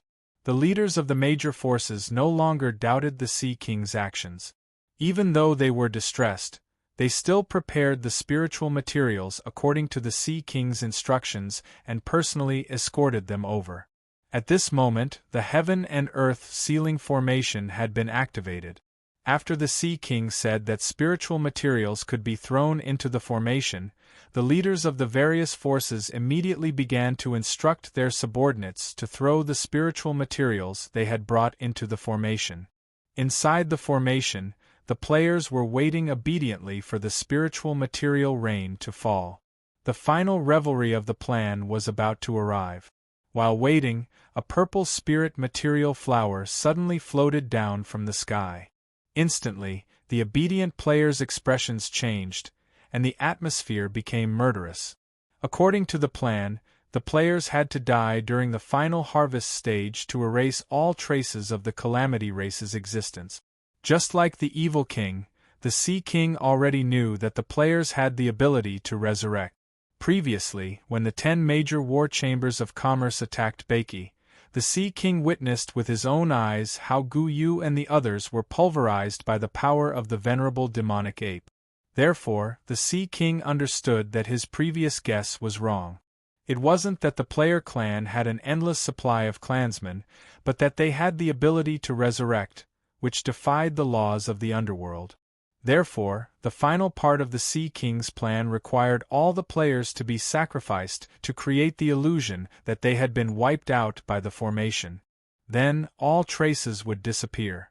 This way, the Sea King would be able to account to the various forces of the Devouring Sea, as well as the underworld headquarters. The players agreed to the Sea King's request after some consideration. Therefore, even though this formation was an empty shell, they would still have to return to Baiki after their deaths and bring all their resources with them. Although suicide was the easiest way to solve the problem, it was still too boring for the players. Thus, in the midst of their discussion, the players decided that in the final round of collecting spiritual materials, everyone would compete and kill each other. How much they could get would depend on their own abilities. Anyway, as long as you're happy, that's all. So as this purple spiritual material flower fell, the horn of the battle royale was blown. At this time, a player in the form of a Lion King took the lead and pounced on the flower in the sky. Seeing this, the other players attacked without hesitation, killing him in the middle of the air with extremely cruel method. More and more spiritual materials fell from the sky. At this moment, the battle between the most popular characters in history began. The players, who were still in their illusory states, began to ruthlessly hammer each other. In order to obtain more spiritual materials, the players also came up with a lot of trick. For example, they could fight in small groups and defend an area to the death, killing all the other players who entered the area. That way, all the spiritual materials that fell in the area would belong to them. There were also those who relied on their own abilities to snatch spirit materials. For example, Lu Chai, who had transformed into an iron fist. At this moment, Lu Chai, who had advanced to become a rune master, was playing his true colors. Every time he killed another player, he would get close to them and whisper, uppercut, into their ears. After that, he would mercilessly punch them in the head. And the area that attracted the most attention was the area where Yi Sherwan was. Around him were dozens of white and chubby piglets, and the sound of the piglets could be heard everywhere, and the area with the greatest lethality was where Mo Xiaoxin was.